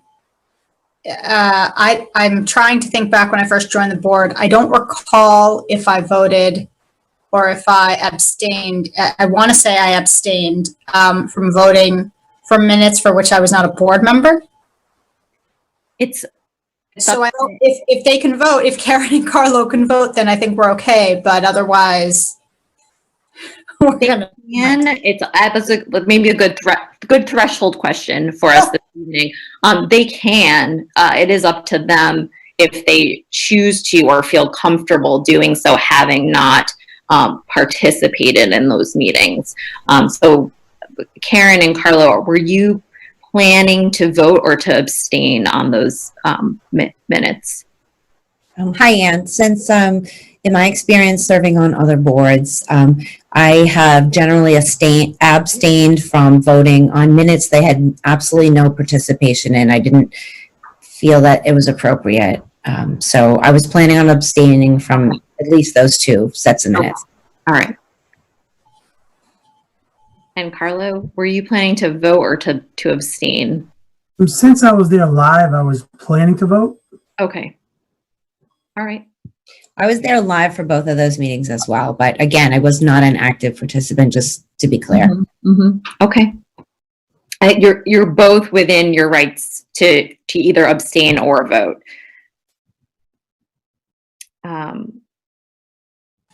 so that solves the threshold question. That's the threshold question. That's fine. And then as far as the content goes, my only question would be, there are 3 sets of edits. There's some overlap, I think, and I did see some overlap between yours and mine. So my only question would be, how do we, without spending an hour going over these live, how do we clean those up? Caitlin, did I see? I probably should have done this before now, but I could put all of go back and try and mush all of your edits together, and then give you another version that incorporates all your all your edits.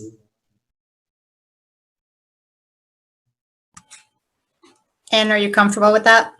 I am. I am sensitive to the fact that these minutes are from a long time ago. It would be great if we could get them squared away tonight. I'm also comfortable though with us not going line by line. I do think that there's having looked at Vanessa and Mark's, there's not a lot of I don't think there's much of anything that really conflict with each other substantively. There are some areas, like I said, where Mark edited his comments and I edited his comments. And I think they're both accurate, but different, if that makes sense. And I'm happy to concede to his own edits there. So I am trying to think here. Would we,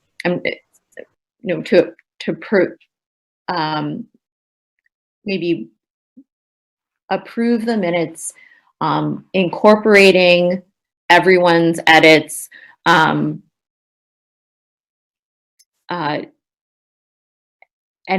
just leaving it to Caitlin to do that work.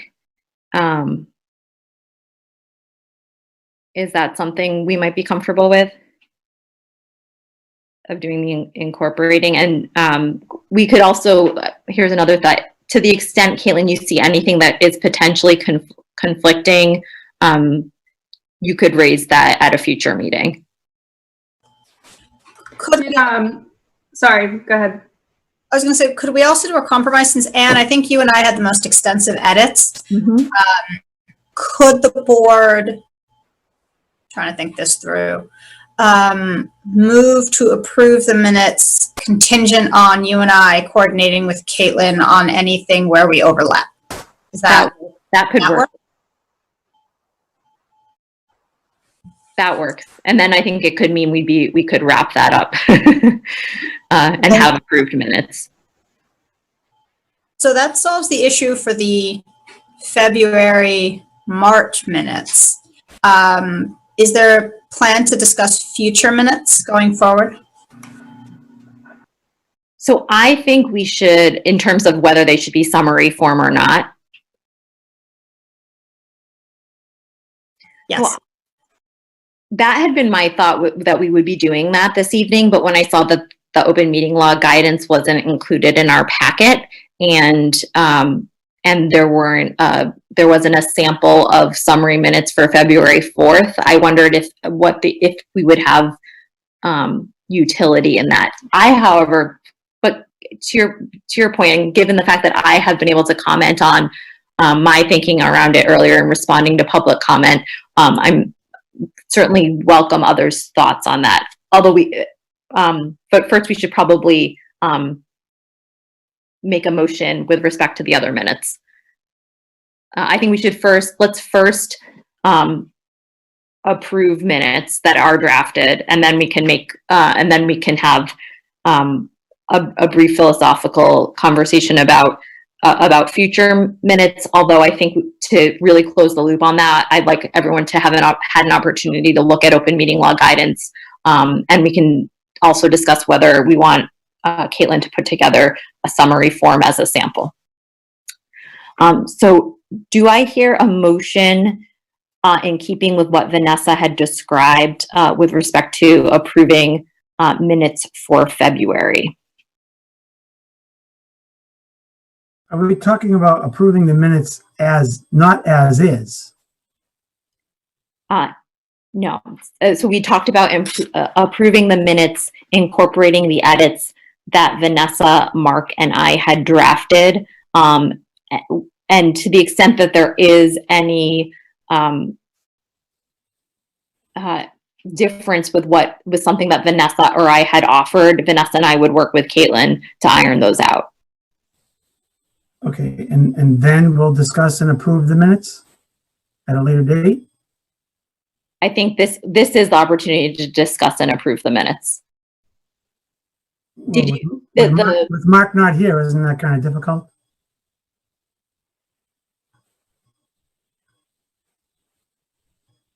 No, we can discuss and approve minutes even with Mark absent.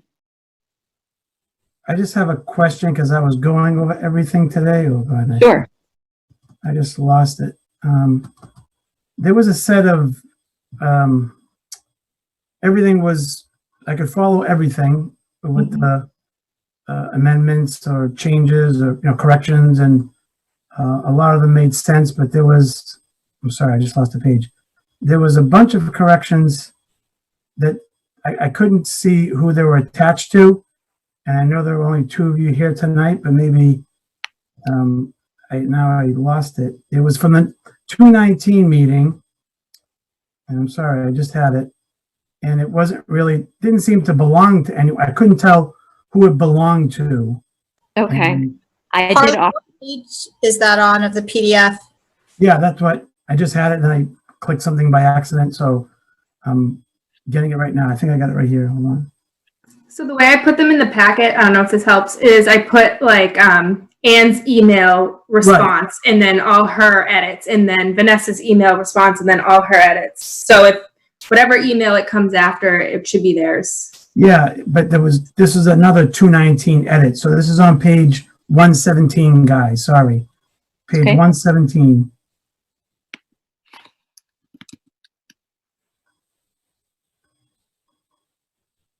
I think those are mine. Those are yours. Okay. Yes. All right. Did you have any questions about them? No, Or just know who they were? I had a different, they don't match up with the other. That's what I mean. It was kind of confusing. Sorry for you not looking at the screen, but yeah, so that makes sense, but it wasn't an exact order of because Ann, if I remember correctly, in your email, you said you only had time to go over the 2:04 and the 2:11 minutes. So here's what happened. That's why okay. And then I sent Caitlin an email the next morning and included the 219 minutes, and Caitlin included the 219 minutes in the packet, but not my email saying, and here's the 219 minutes. I understand the confusion. Okay. Yeah, because I was going by the emails and the guidance Right. and in the subject matter, like, Mark went over 4 sets of minutes, and then Vanessa went over certain sets of minutes. So I did not review these thoroughly because I didn't know whose they were. And now I know, but I don't want to do it right now because that will take some time. But I'm really not comfortable approving the minutes for 2 reasons. One, Mark's not here and we haven't gone over the minutes. I don't think you just approve the minutes without talking about the minutes, from my understanding. Sure. That's, I think, why I tried to get them in the packet so that everyone would have an opportunity to review them. And I'm happy to answer any questions about my offered corrections. So, Carlo, if it's helpful, one of the things we've done in the past is when we've had revisions like this, we send them all to Caitlin, and she includes them in the packet just like she did for tonight. And thank you for that. There was a lot of them tonight. I know there was a lot of minutes. And then each member reviews them. Generally speaking, if there's a particular issue that people want to discuss, we hammer that out. But historically, when people redline a document, we tend to accept them as is. So there's an assumption that we've all reviewed them so that we can then approve them. Okay. As edited. Gotcha. So this packet, this is a huge packet. It's incredibly unwieldy. The point of information, because I'm having trouble figuring out, are there any minutes, not from February in this packet? I'm not sure why so many of our standard stuff that's available on the website was included in the packet. But it made it really long. Oh, I didn't like why all our policies were. Yeah. Was that because we were looking at hearing policy? I did that because of your discussion on communication. I just wanted to make sure you had a reference. Thank you, Bob. Thank God we didn't have to kill any trees printing it out. So, are there any minutes in here where Carlo and I were select board members? Yes, all of the April minutes are in there. Can you help me? Or most of them, I should say. All right.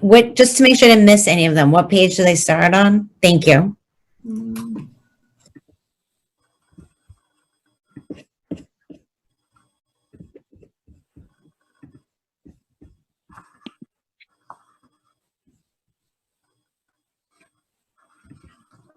So here's a thought. So Carla, you're not comfortable voting tonight, and we need 3 people to vote to approve the minutes. So I assume that's still true for you.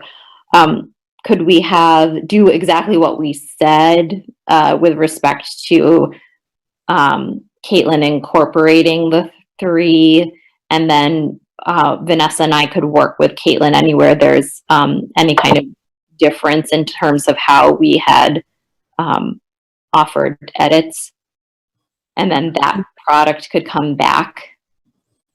So that way there's at least forward momentum. And I think Dan Ensminger had sent us an email pointing out that we're overdue in approving these. Yeah, we got probably a few months behind, and that's extenuating circumstances. I'm not blaming the board for any of that, given the pandemic we're in. But yes, Mark didn't have many revisions at all. As you said, Ann, you and Vanessa had the most revisions, and stating accurate facts that weren't included. And I kind of want to go back to what Angela said, Angela Binda, that these are summaries already. And so I guess what a summary format would look like that we discussed a few weeks ago would have been helpful that we discussed, but didn't happen because there was a lot of information that Caitlin would be too tedious to transcribe, and some of the comments by the board and by the public were pretty lengthy. So these are summaries of that, and there was some duplication and correcting other people's statements, whether it was Andy's or Ann's, or inserting or deleting the correct language verbatim, or again a summary version that wasn't included that was more accurate. So I did take the time to review all these, and I having never done this live, I thought we were going to discuss all the revisions or changes or whatever you want to call it. I wasn't aware that we either accept or not accept, I guess. No, we can discuss. If you have questions or ones that you'd like to discuss, we can discuss. So, I think, Carlo, I think your statement is really interesting, because that's the exact reason why summarizing things in brief makes life a lot easier. It's still accurate. It reflects what is required by the state. Reviewing the number of edits, and we can do it. We can go through it. It'll take a couple of hours as we discuss each item under question and have it come under debate. So having gone through that process, it takes up a lot of board time where we could be better spent talking about other things to help residents. So, and the chair, it's sort of on you how you choose to proceed. But to me, this is not a good use of board time to spend poring over minutes. Well, let me ask Carlo, are there particular edits that you had some questions about, or that you'd like us to discuss? Not in great detail, but some, yeah, not in great detail. It was just. Would you like to go over those? If you like, we can do it. But again, with Mark not being here, I don't want to do a disservice, because again, I was in attendance. I wasn't a board member. I did what you did, Ann. I watched the videos, and a lot of the revisions are a matter of what you choose to put in them and what you choose to leave out. And that's the challenge with this. Correct. I understand the whole approach. That. Yeah. No, it was. It's challenging. And Carl, that's why I have in the past chosen to abstain, because this is a really time-consuming process.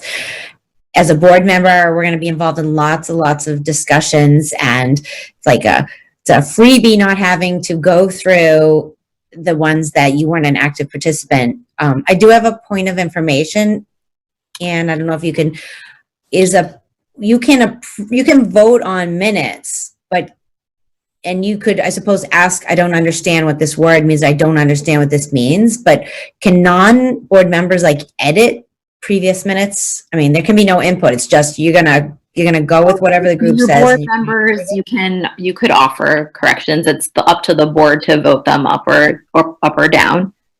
Okay, wow. Carlo, I guess that's a threshold question. Right. If we did go through the minutes with your questions, would you feel like at the end of that process you would feel comfortable voting on them, or do you think that with Mark not being here you would not be comfortable doing so? I mean, for me, in particularly, and given this was right before the election, and the 211 meeting was a unique one and a very lengthy one, and I went over that meeting in the 19th and the 4th, and the other ones in April were via Zoom. The 317 meeting is not here, but that was a very short meeting as well on St. Patty's Day, where a few of us, Vanessa and I, were in the room, and the rest were on a phone call, and we handed off the gavel to Mark. But that wasn't a big deal, but I haven't seen the minutes, but that shouldn't be a big deal. But the 211 in particular is the meeting that, is the way it was the longest, and B, has implications of, maybe or maybe not down the road. So I don't have a lot of, I think the summary version that Caitlin could put together of the combined from Anne and from Vanessa would help, because Mark's were very, very few, if any, to all the meetings in February would be helpful.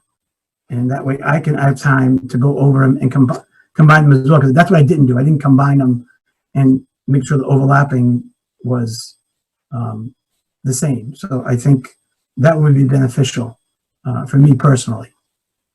So, No, and Anne, I think that even if we went through your questions about corrections, you would not feel comfortable voting on them tonight. No, if that's what you want to do, that's fine. Again, it's not a lot. It's just, again, having not done this before, it's a little, I don't know what's allowed and what's not allowed. Do we add comments that feel that should be added because other comments were? That's where that's the fine line of summarizing versus, paraphrasing versus verbatim. So I don't want to put, I'm not saying that anyone put words in anyone's mouth. That's not what I'm saying at all. I looked at the revisions carefully and watched the video, and it was just, do we add comment that would be important? So do you have other corrections to add? They're not really corrections. They're, Amendment. adding color, I guess, not in a bad way, just to say, I think this was important to add because it's a good reference point on what else was said, or to frame that particular paragraph a little bit better. So Anne, if I may. One more question that I have, Vanessa, and then I'll cede the floor. Do you have several amendments to add? And then if we incorporated those as well, would you be comfortable voting tonight? Well, like I said, I didn't know who those 219 minutes were that you added after the fact. So I didn't even look at them because I couldn't figure out whose they were for 219 anyway. So you're not comfortable voting tonight? Though I didn't even read them because I couldn't figure out whose they were for 219 anyway. We could do 2-4 and 211 Okay. if you wanted to. Vanessa? Thank you, Anne. So first, when we had discussed the minutes at the previous meeting, And the fact that we all had edits, the agreement was that if we had edits, we would all submit them to Bob and Caitlin for inclusion in the packet for this week. They even were kind enough to send us a reminder. And so we all, for those of us that had edits, we submitted them on Monday. And then who the edits are from isn't really the point. They're all from board members. And so if the assumption is that when we walk into these discussions that each of us has gone through the packet and have edits and comments at the ready for this discussion, because we've been going around for 20 minutes talking about whether or not we're going to review the minutes now or not, or vote or not, to summarize or not, and we're not making any progress. So if I can suggest, either we table this and have Mark deal with it, or we accept the minutes and, as discussed, which is that Ann and I would work with Caitlin to rectify any last issues where she and I might have overlap, and the board accepts or not, but we're just going in circles now. I'm okay with going over the February 4th and February 11th minutes and putting that to bed. So is the idea here that we're really going to kick this to another meeting and review it again? Karen, I don't know if you want to weigh in. If you want me to approve all of these minutes, I will. Like, let's just, this, it isn't productive. I have, we had challenges with this on my days on the historical commission, and it just doesn't matter that much. And people have weighed in, and they were active board members, and we should just accept the corrections and accept the minutes and move on to real business.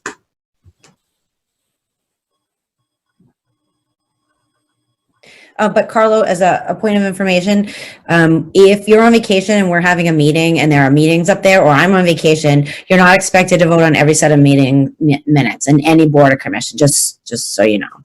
Like, there will be minutes voted on where you won't be there, I won't be there, any of us won't be there. That happens on every board. Oops, sorry, with Mark not being here, doesn't matter. I would love to get to end a job on the minutes if we can. But if Carlo's not voting, then we wouldn't be able to get to a 3-person threshold. So why don't we put all of the minutes except for February? Can we put all of the minutes, but for February 19th, we can wrap those, and then February 19th can be on the next agenda. Carlo, we need you to be happy with this. So we're going over the 4th and the 11th. And the April meeting minutes. The April meeting minutes. Okay, that's fine. Wait, and to clarify, are we approving something now? Well, we need to have a motion. Do I hear a motion to? I make a motion to accept all of the minutes available tonight except for February 19th. That's correct. Incorporating the edits provided by select board members. Incorporating the edits provided by select board members, yes. Any discussion? So we're accepting the 4th, the 11th, and any meetings in March and April that are in the packet. Well, March is not in the packet. What was that? March is not in the packet. Oh, March. excuse me. The dates are February 4th, 2020, February 11th, 2020. It says February 29th, 2020, but I think it's February 19th, 2020. April 1st, but we're not actually, I'm sorry, we're not including those. April 1st, 2020 and April 8th, 2020. Do you want me to restate that? Yes, please. Yes, please. I would like to make a motion that the select board vote to accept the minutes as written with edits from board members incorporated for February 4th, February 11th, 220, for 1/2/20, for 8/2/20. Sorry, can you, One more time? um, 4/1/2020 and 4/8/2020, is that what you said? I would like to make a motion to accept the minutes with board members' edits for the following dates. February 4th, 2020, February 11th, 2020, April 1st, 2020, April 8th, 2020. Okay. I understand now. I heard 2020. Yeah, I messed that up. Sorry. Do I hear a second? Second. Any discussion? My last point, just to clarify, for any comments where Anne and I overlap, we're still coordinating with Caitlin, and those are going to be what is final. Is that Sure. Yes? Okay, great. Thank you. Okay. All in favor, going from left to right, and you're switched up on me now. Karen, Yes. Carlo, Yes. Vanessa, Yes. Anne, yes. So I would now welcome comments from board members about moving more to a summary versus a paraphrasing approach for future meeting minutes. I think I do think this merits a future conversation where people have had the opportunity to look at a draft of some sample, and I think and as well as to take a look at what open meeting law requires. But now comments from fellow board members. I mean, this seems, oh, sorry. Oh, go ahead. This seems pretty straightforward to me. Other towns take this tact. I think it'll make the staff life a lot easier. I think it'll make our lives a lot easier. What's required is that the minutes reflect the actions that the board has taken and the issues discussed. For more detailed information, the videos are readily available. So this seems like a great way to streamline minutes. Some of our own boards, committees, and commissions take this type of approach. So I'm in favor of it. If people want to see a sample, I think that would be great. Perhaps our next set of minutes can be in that format, and we can see how we like it.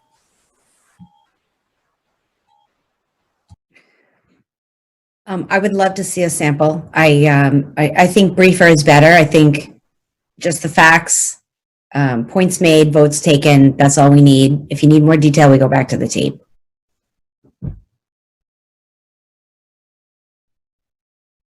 Carlo, did you have anything to add? No, I think the only challenge with that is, I guess, public comment. When we have public comment and those are, again, summary version, but what's left out could be more important than what was put in. So I don't know if that's any concern to any of you, but it is to me. I mean, for board members to agree on what we said and didn't say is one thing, but how we treat public comment and when they're become part of a packet in the minutes for a big meeting or a very important meeting, then, that's a lot different. And I guess you can't have both, a transcript version and a summary version. So that's all I want us to think about, is that we want to satisfy the public and the board. The Attorney General's office does say a summary version is allowed, but that it has to be accurate. And who Certainly has to be accurate. And who determines what is accurate. So that is, I'm glad Ann will include that in next week's packet, but I read it, and I'm assuming Ann read it, and even in our board policies, it says we're allowed to do a summary version. But again, what does that summary version look like? If you guys want to discuss it, I'm happy to have a discussion, see an example, but no matter how we cut it, we're always going to have discussions about the summary version or the transcript version. So it's a matter of semantics and how we word it. So I'm open to what you guys want to do, but it really doesn't matter, to be honest with you, because if some of us has an issue with something, we're going to bring it up, whether it's a summary version or not a summary version. So it's just a matter of what we call it. So that's fine. I have an idea, Anne, that might be helpful for Carla, your question about how we handle public comment. I would suggest we ask the staff to reach out to their counterparts in other towns to see how they handle writing their minutes. There's no reason for us to reinvent the wheel. We can borrow someone else's good ideas. And that may address Carlo's concern for public comment. And I can understand that, Carlo. It makes sense. We have input, the public doesn't. And ultimately, we determine what goes into the minutes. Correct. That's my point. Frankly, that was the hardest part about reviewing these particular minutes where there was extensive public comment and wanting to ensure that it was accurate, but knowing that, not all members of the public are getting to vote on whose comments are being represented are able to vote on this. And it's challenging. And I think everyone that did extensive revisions, took the time to do it and did a good job, but obviously some things were left out, and that's okay. And like Karen said, as long as the sentiment or the what they wanted their point to get across was there, that's fine. But if you ask them Right. what they want to be interpreted, you might get a different answer. So again, that's a discussion for the future. I'm okay with what the board wants to discuss and how we reach a conclusion. But no matter what we discuss or what we conclude in the future, when we go over minutes, it's going to be the same thing as far as I'm concerned.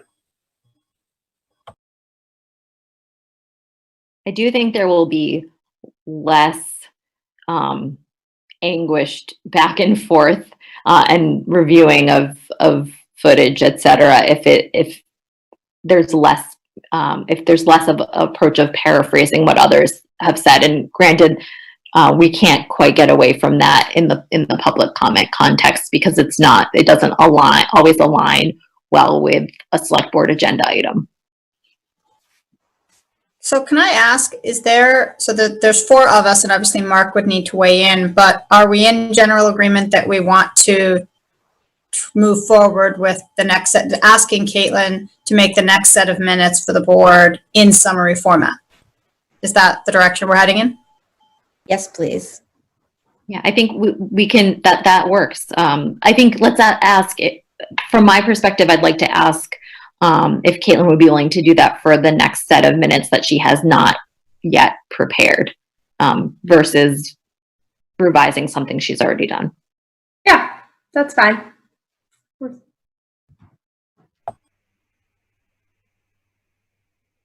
Great. All right. Do we have any other comment or discussion on the minutes conversation?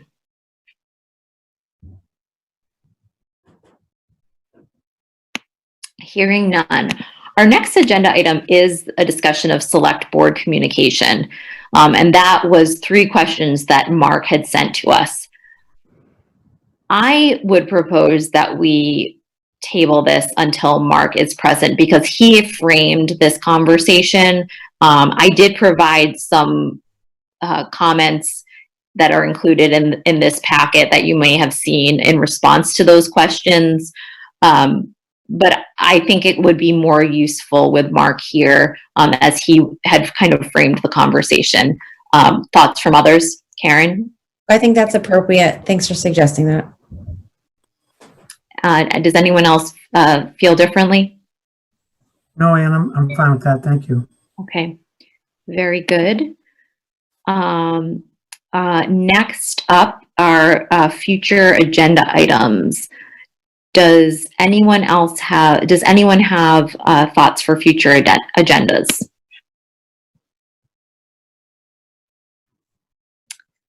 I do have one regarding how to handle the conversation on May 27th regarding the recall election. Actually, before we get to that, Anne, if I may, Yes.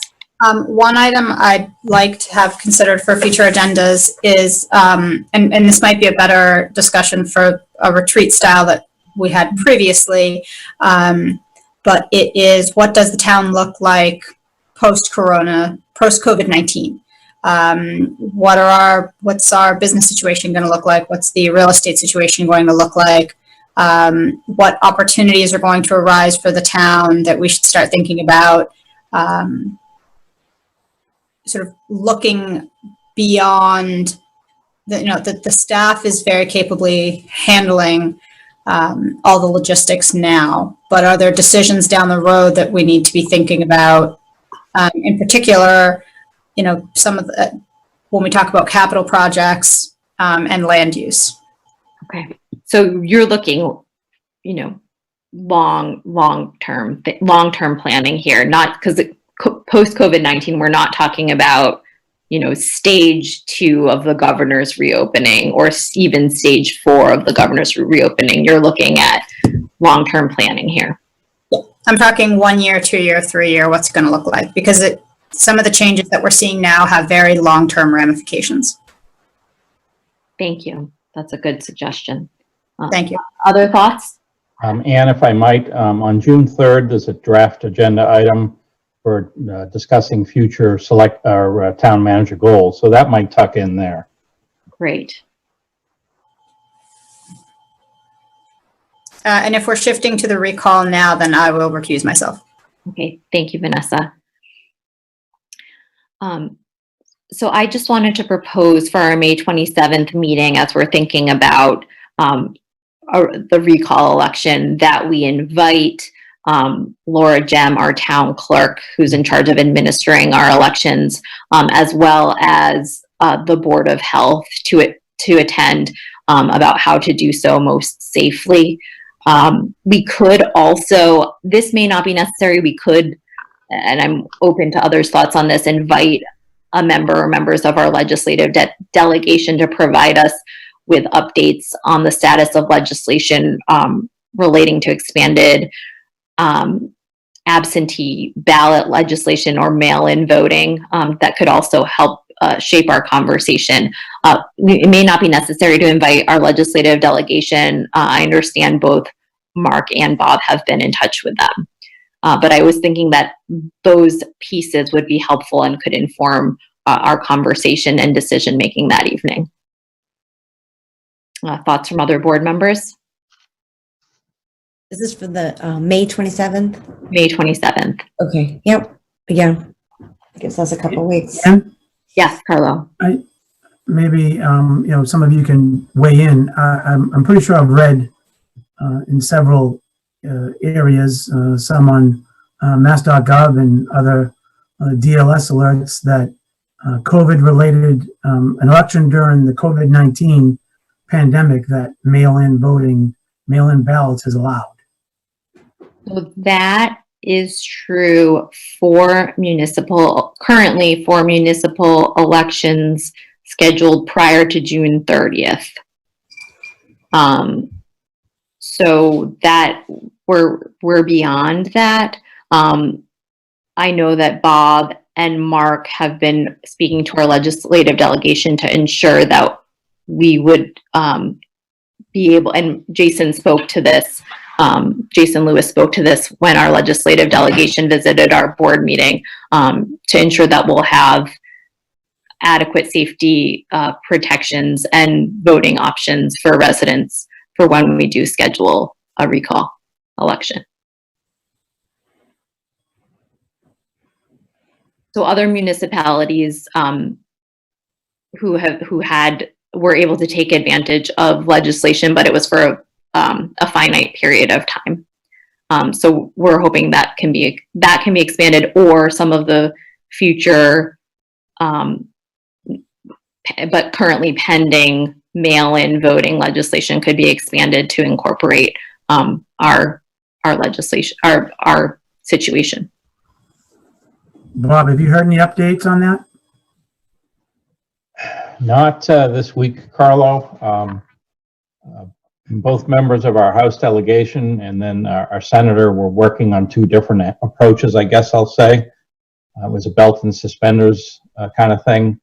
I haven't heard anything since last Thursday. Okay, thanks. Yeah, I think we should probably pause this conversation and continue it on May 27th. And I expect we'll have more and better and more thorough legislative updates then. I just want to add that Mark had also requested the town council join you, both for this agenda item as well as the town meeting discussion. That's excellent. I'm glad. And I think my impression was that was already happening. So Yes. and that's great. I think that's appropriate.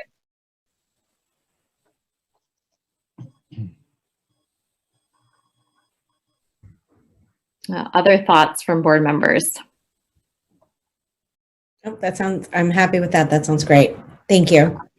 Great. And I don't think it's necessary to invite our legislative delegation if Mark and Bob can update us on the legislative front, if you think that's right. Sure. I agree. An update would be fine. Okay, fantastic. All right. Anything else on this matter or any other future agenda item? Ann, can I ask a question? Yes.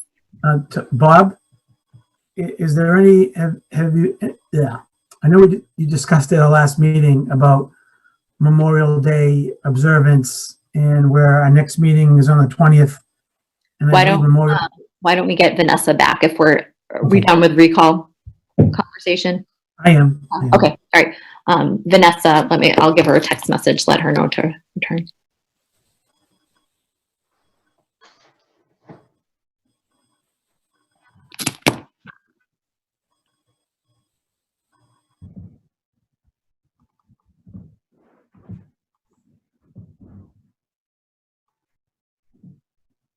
Okay, Carl, you were talking about Memorial Day.